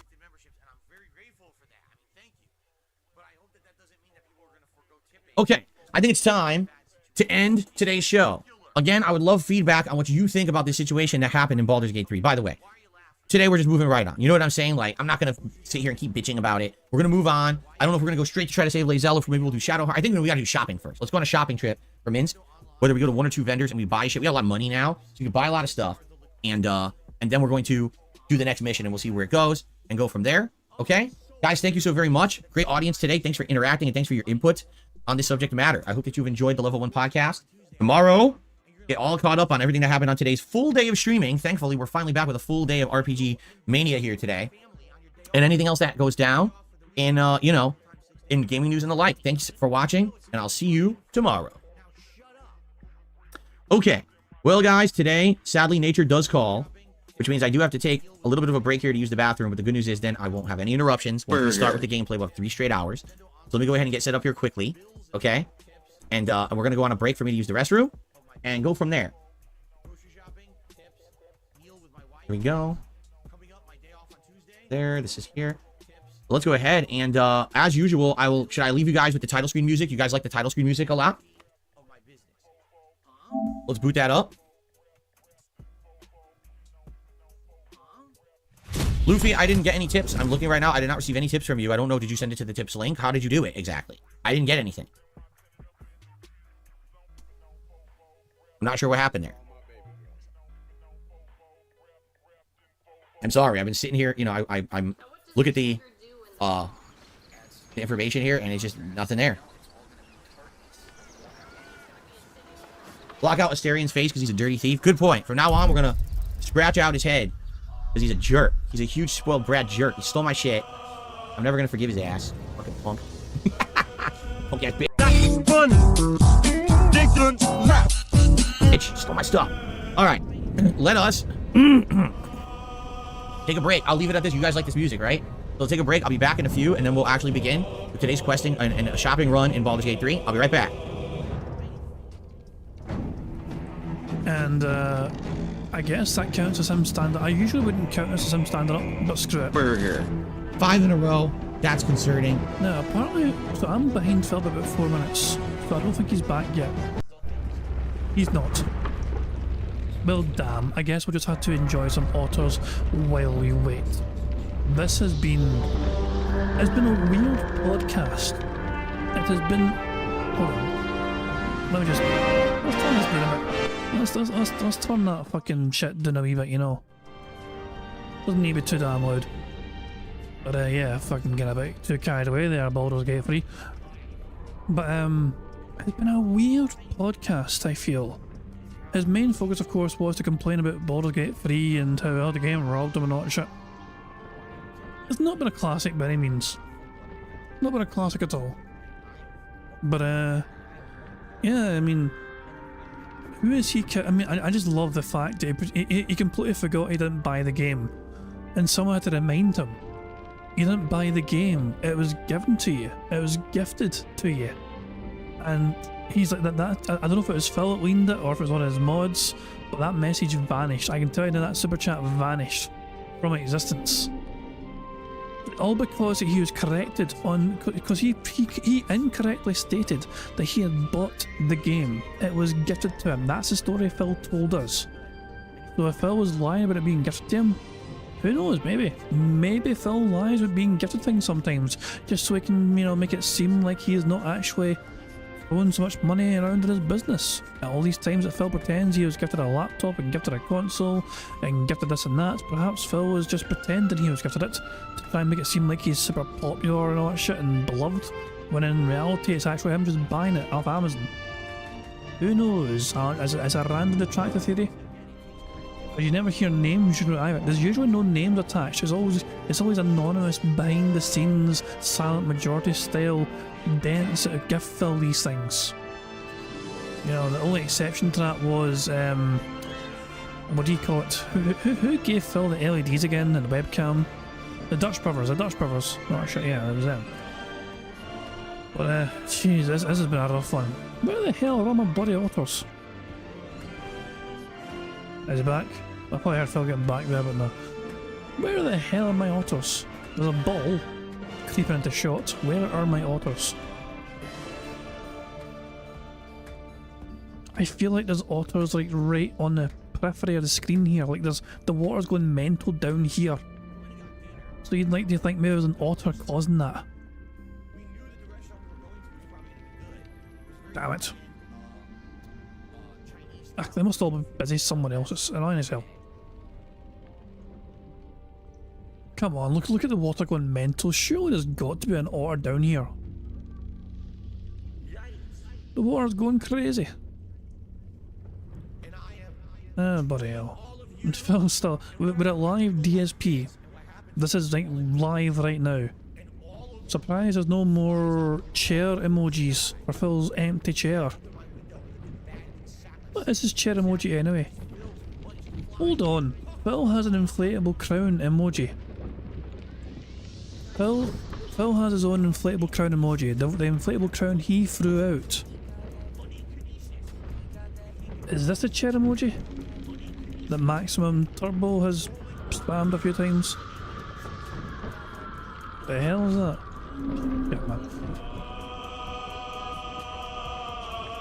I don't know.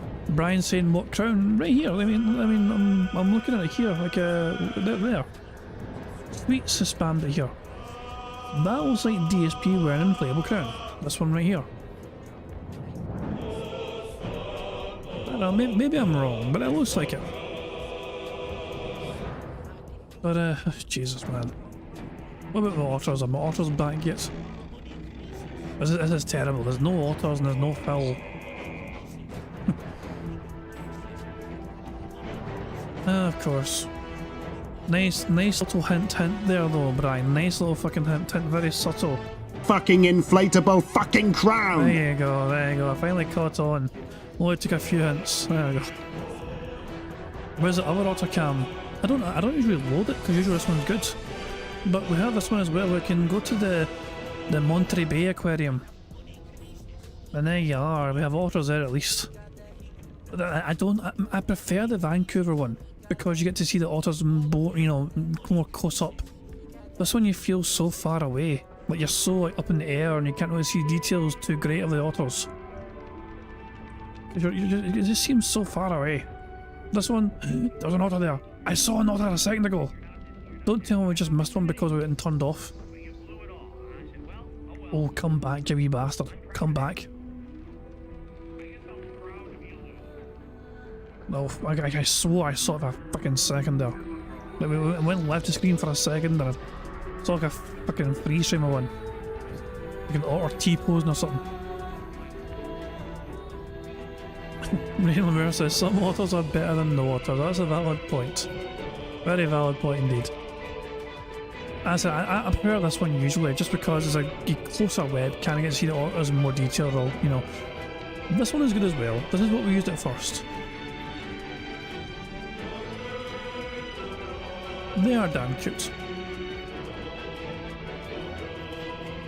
Man, how long has Phil been away? Bloody hell. This is one lengthy break for him to start playing WWE Champions. And I cannot help but wonder if our mad lad TG Gamebox is perhaps checking the live data right now and seeing if Phil is playing right now. MRC Midnight is mistaken. He thinks this is a pee break. No. Phil was quite crystal clear with what kind of break it was. It was not a pee break, it was other kind of bodily function break. This is number 2. Get your spoons ready. I'm sorry? So yeah, it's not a pee. It's something far worse. His favourite kind of humour. Scat humour. Bloody hell. Still no otters. I mean, these ones have been all cute as all hell. Oh well, let's go to live. Oh, wait, one gone. Damn. Anybody else? Let's scroll through. Jesus Christ. There's me thinking, let's scroll through Twitter and see if anything cool was said on there during the podcast. And that's the first thing you see. DSP Bingo has audit for this podcast. So this is today's podcast audit. So the red is DSP Business. In fact, let me make it bigger. There you go. DSP Business / begging and shoutouts and Daily Rap. Sorry, no, that's red. The Daily Rap recap is in green. So almost 2/3 of this entire podcast was Phil talking about his business, the begging, shoutouts, and the Daily Rap recap. The schedule was quite quick. It didn't last too long. DSP News was also quite brief, and so was intro. But there goes the metrics for that. Nerdbrew, why would you, for God's sake, why would Nerdbrew do that? What the hell? Some things should not just mix that well. Still no otters in Vancouver, so we'll go back to Monterey Bay. Oh, bloody hell, man. At least we have some waters for sure.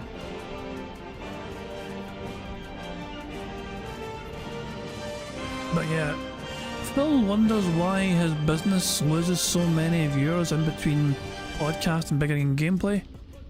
Things like this. Things like this is why. Like him spending 15 to 20 minutes, you know, waiting, you know, sitting in a bathroom or whatever. It's just, no wonder he loses so many. Let's watch his on-demand viewers right now. Currently 325. Not bad, not terrible. Now down to 320. Will it drop below 300 before Phil gets back from his bathroom break? Who knows? I guess we'll have to wait and see. Still nae feckin' notice in Vancouver. Ah, bloody hell. But yes, he is taking forever. This is annoying as hell. We're just trying to play some goddamn bingo.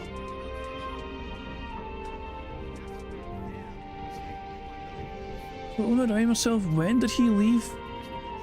The chair was empty. The chair's been empty now for... His chair has been empty for 14 minutes. Yeah, 14 minutes of an empty chair. Down to 318 people watching his live stream. And he's back. He's waddling back. Let's brace ourselves and continue. Okay, guys, we're about to start. Before we start, I would like to clarify something that apparently has gone on. I had no idea it was going on. As usual, I'm always out of the loop of everything, right? And then I find out after the fact, and I'm like, what? Like, what happened? Well, this is gonna be interesting. Hold on. This is. What am I thinking? What am I thinking? I think Phil is going to talk about some random drama involving ReviewTech USA. So I'm actually going to make a brief video about it right now, just to explain, and then we're gonna go into Baldur's Gate 3. Whoa, okay? I guess it's serious. So I'm gonna do this real fast because I had no intention of doing this. Okay. But being that apparently there's some nonsense going on. There's nonsense going on. I just like to clarify the air because some people have been asking me on stream about this for the last couple of days. And I'm like, I don't know. I really don't know anything that's going on. I think it's got to be to do with ReviewTech USA and his former editor. So I'll do it quick. We'll do like a 5-10 minute video quick, and then we'll jump into Baldur's Gate, okay? Some people think it's to do with LTG, who knows? Alright, here we go. Well, you might want to mute your game music, it's still playing. Okay, everyone, hello. Phil here, making an impromptu video. Wasn't planning on doing this today, but I guess some stuff is going on either behind the scenes or publicly. I have no clue. As you know, I don't get wrapped up in drama. I try to stay out of it as much as I can, okay? But there's a situation going on right now, and I just want to clarify it from my perspective. All right, take that as you will. So over the weekend, I had someone come on my streams. Their name was One's 2 Cents, and you know, they were very supportive. They contributed to one of my streams, and behind the scenes, they shot me an email, and they said, I like how you handled the situation with Rich and Jay, his editor. All right. Now, for those who don't know, I don't know anything about this. I don't follow the real situation. For what I'm to understand, I guess Rich, ReviewTech USA, had an editor who he paid to do a lot of work for him, and I guess they're having some kind of a dispute where he got fired and he thinks that Rich owes him money. I have no clue. Okay. I don't pay attention to any of this. I don't care about the drama of others. All right. But someone had asked me a week or two ago about it on stream, and I said, you want to know my honest answer? I don't care. I don't care if Rich is having some kind of a falling out with his viewership and audience, and now they don't like him because they think he did something bad. In truth, here's my rationale and thought when it comes to this kind of stuff, all right? I wish everyone the best. I want everyone to be happy, and I feel like if everyone was doing well and was happy, no one would be nasty to each other in life or on the internet or anything, right? Like if everything was going good and everyone had a good stuff going on, why are you going to go after someone else, right? Because for me, when I'm happy and things are going well, I only think about enjoying that. I don't think about, oh, let's go attack someone else and have a bad time. And maybe you're someone like Rich, the fact that he makes content that's derogatory to others, you know, gossip shit. Maybe that's why he does it. I don't know. Maybe he's just unhappy in his own life. Who knows, right? But I'm not involved in any of this shit. Because people were like, well, are you happy that things are falling apart for Rich? And I answered, no, I'm not happy that things are falling apart for Rich. I don't care about it particularly. But at the same time, just because there's someone who I feel has done me wrong in my life, I don't wish them hurt. I don't wish them discomfort or pain. I wish everyone could be happy and just get along in their own lanes or whatever and not bother each other, right? That's my perspective, okay? People are saying, oh, the game music is playing while I do this? We should just leave the game music playing. I'm gonna leave the game music playing while I do this. Why not? The epic Baldur's Gate music in the background as I make this video. This is pretty funny, huh? All right, so anyway. That's all I had to say. I wish Rich well. I hope that whatever happens, you know, I don't wish him poorly just because personally this guy is having negative stuff going on for him. I'm not happy for that. You know what I'm saying? Like, I don't even want to be involved. I don't care. I just want everyone to be happy, right? So I guess some people like that response. They thought, oh, Phil will be reveling that because someone who's made fun of him for years would be in a miserable position and he's not doing that, and they respected that. And I think Ones to Sense was one of those people. And so he contacted me over the weekend and said, would you be interested in having like a chill stream with Jay? I guess Jay is the former editor of Rich, because he's a really down-to-earth guy. He's a nice guy, and he's expressed interest in you and maybe talking with you. And I don't know Jay. Well, I don't know anything about him at all. I've never had a conversation with him. I've never heard him speak. Nothing. I know nothing about him. And so I got this email. I said, all right. So I went on Twitter, and I realized I had Jay blocked. Now, probably it's because during the years that he worked for Rich, him and Rich have done derogatory tweets and things about me. So probably that's what it was, and I probably just blocked it to stop nonsense on my timeline.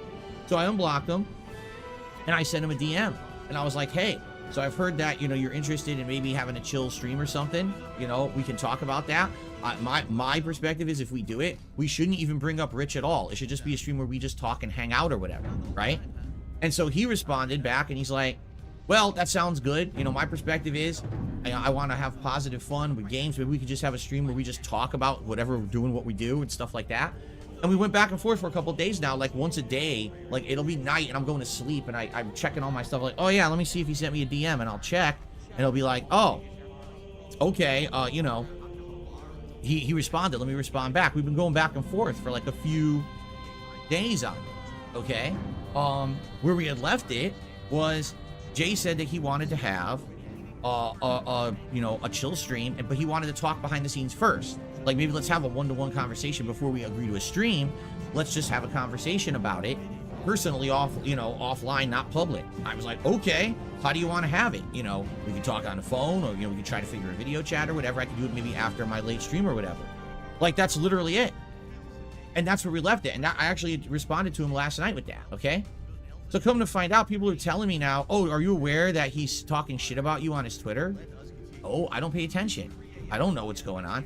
So I just went to his Twitter, and he literally just said on his Twitter, oh, you see, Phil is Phil, and he's never going to have a serious conversation, and he's not interested in a real interview, and therefore I'm not interested in doing it, even if it gets 100,000 views. And I'm like, what?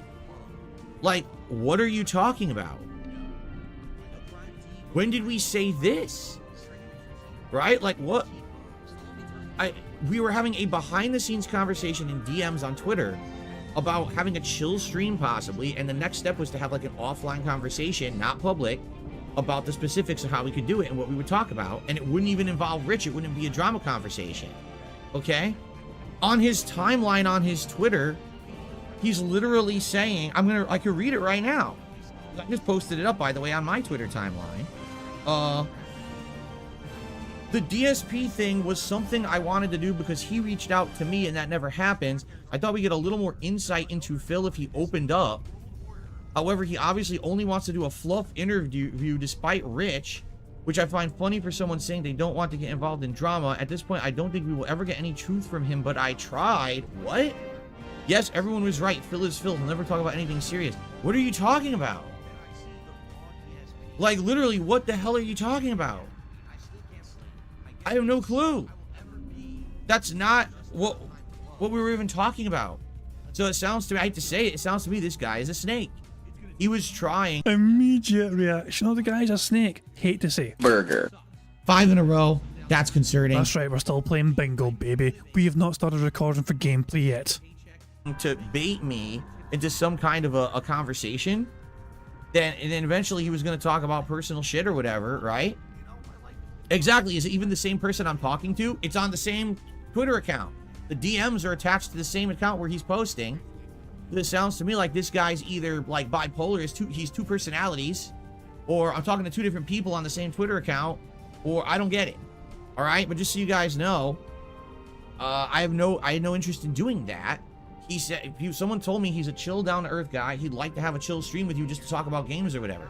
That's what I proposed. He said... So someone gave you a whole bunch of fucking money and then said, hey, you want to do a stream with this chill guy I know? And you're like, okay, Mr. Money Man, I'll do that. You were lured because someone with money suggested it. You didn't do your due diligence, you didn't do your research, you didn't fucking look into who it was. You just thought, I'm going to follow the Money Man in their suggestion. Yeah, that's what I would like to do. Let's have an offline conversation about it. Okay, how do you want to do it? And then I find out he's posting that up on his Twitter timeline. Get a life. No, really, Jay, get a life. I don't know what the fuck you're talking about. I don't know what you're trying to bait me into. I'm not doing nothing. Get the fuck out of here. All right? That's the God's honest truth of what's going on, and I'm not involved with it anymore. Obviously, I'm not going to talk to the guy again. Fuck him. In fact, you know what? I should have known better. Correct? Here we go. And let's go right ahead and go ahead and block him again. You're blocked. Now I don't have to deal with it anymore. Now he can't DM me, and now I can move on with my fucking life, right? Okay, great. Excellent. Thanks for listening to this bullshit video that I had to make to clear it up, and now I can move on with my life and not have to worry about nonsense anymore. Thanks for listening. Okay. All right, that was a good one. And it had Baldur's Gate music, epic Baldur's Gate music in the background. Cool. All right. That's funny because I didn't know I have no idea what that sounded like. I'll upload that video later. Again, I don't know nothing about that J guy. I was told by this Ones to Sense guy that he was a down-to-earth guy who actually had talked about interest about like just having a discussion with me and hanging out. And I was like, okay, why wouldn't I want to do that? Why wouldn't I want to just hang out with someone for, you know, maybe a half an hour, jump on a stream or whatever and just say, hey, what's going on or whatever, right? Sure, why not? And then apparently he's saying nasty shit about me on his Twitter. I'm like, what the fuck is wrong with people? I agree that was bizarre. It was fucking weird as shit. You tell me where that came from. And the thing is, it has nothing to do with me. Like, I guess they're trying to pull me into their vortex of drama or something. I want nothing to do with it.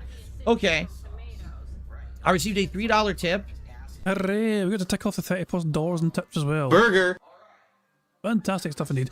We are 4 away from a full house. We are 1 burp away from a free space. And remember, 100 likes as well gives a free space too. We might be falling short of getting a full house in bingo, but it's still going on. Technically, we're still going, so you never know. There's still hope there. Hey Phil, would you ever consider wearing tank tops or wife beaters during summer playthroughs while you play gangster games? It would look cool combining that with your hats and glasses. Probably not. Not my style. I don't think tank tops and wife beaters is something that I would wear. So, okay. Thank you for the $3 tip. All right, are we ready to begin now with Baldur's Gate? Now that that nonsense is out of the way, and that'll be a separate video I upload later. Woohoo. Okay.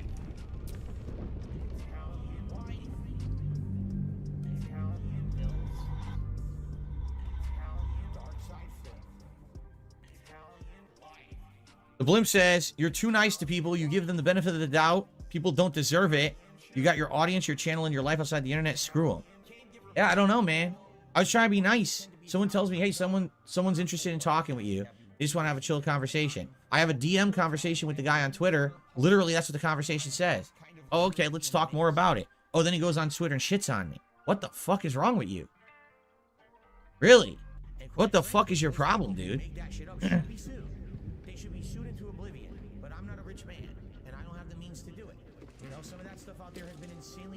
Weird people, man. All right, anyway, let me untangle this, and then we'll get started.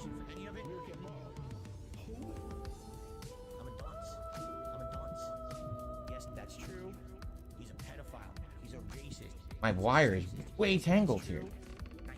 There we go. That's a little better. I wanted a little bit more looseness in the cable, and now I've got it. Okay.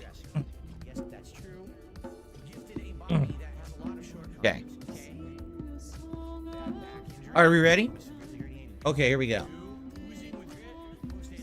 Okay, everybody. And he is now recording for YouTube, which is going to bring an end to the bingo. Sadly, we did not get a full house today. We ended up being 4 short of that precious full house, and so we cannot add to the current bingo prize fund of 135 buckaroos. That was a bizarre fucking show. Went a little kind of detour. We felt to make a video, a very special drama style video. Let's recap what happened there essentially.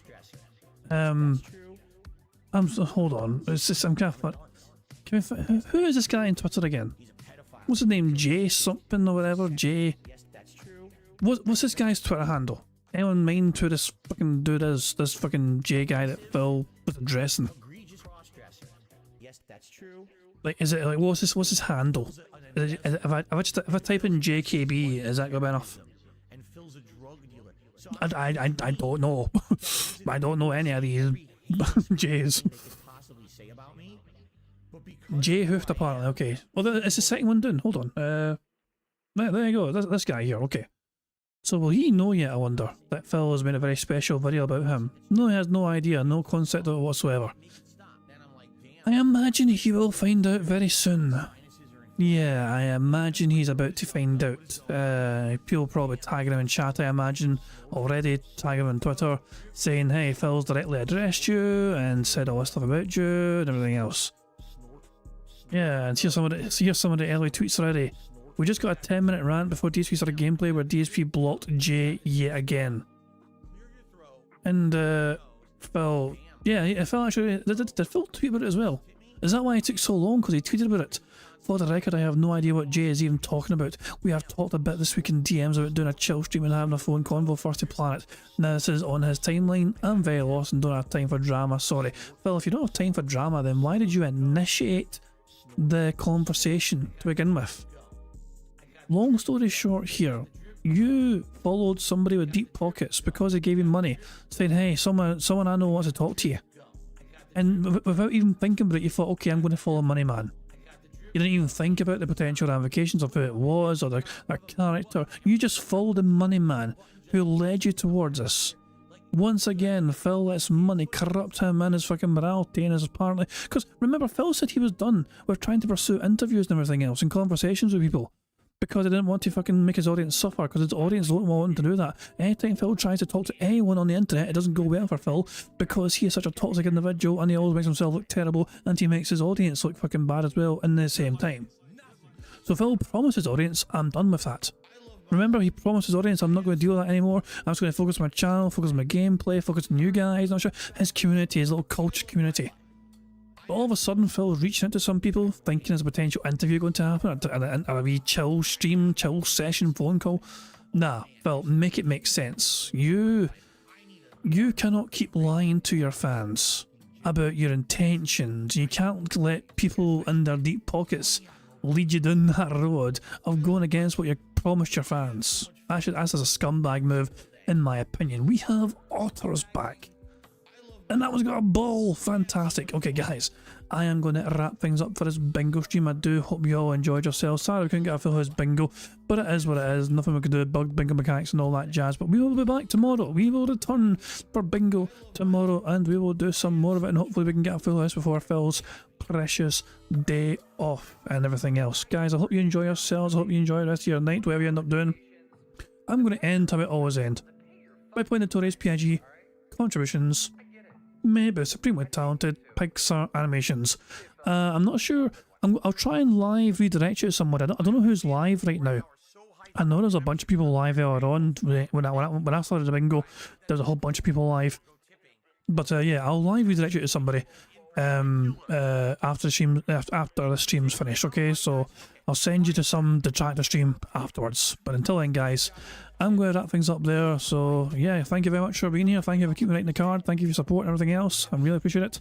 And yeah, I'll see you all tomorrow. Goodbye. On September 14th, a pre-authorized payment of $16.51 from PayPal.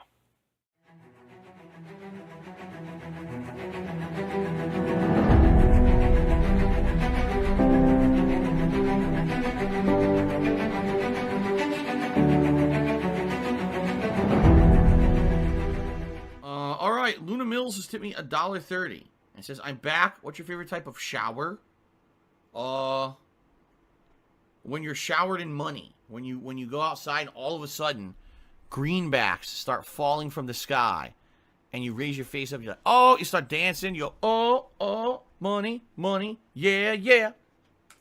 All right, I don't know what the hell you're talking about, but thank you for the first tip of the day.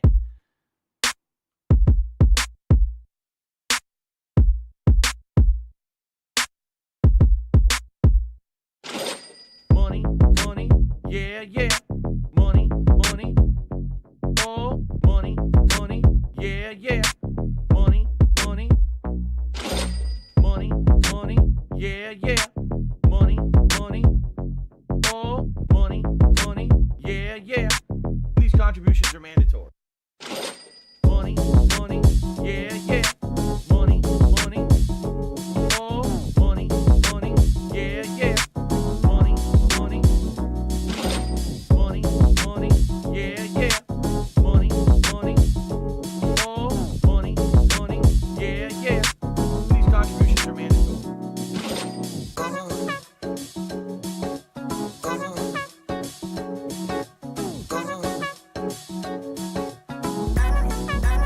Show me the money.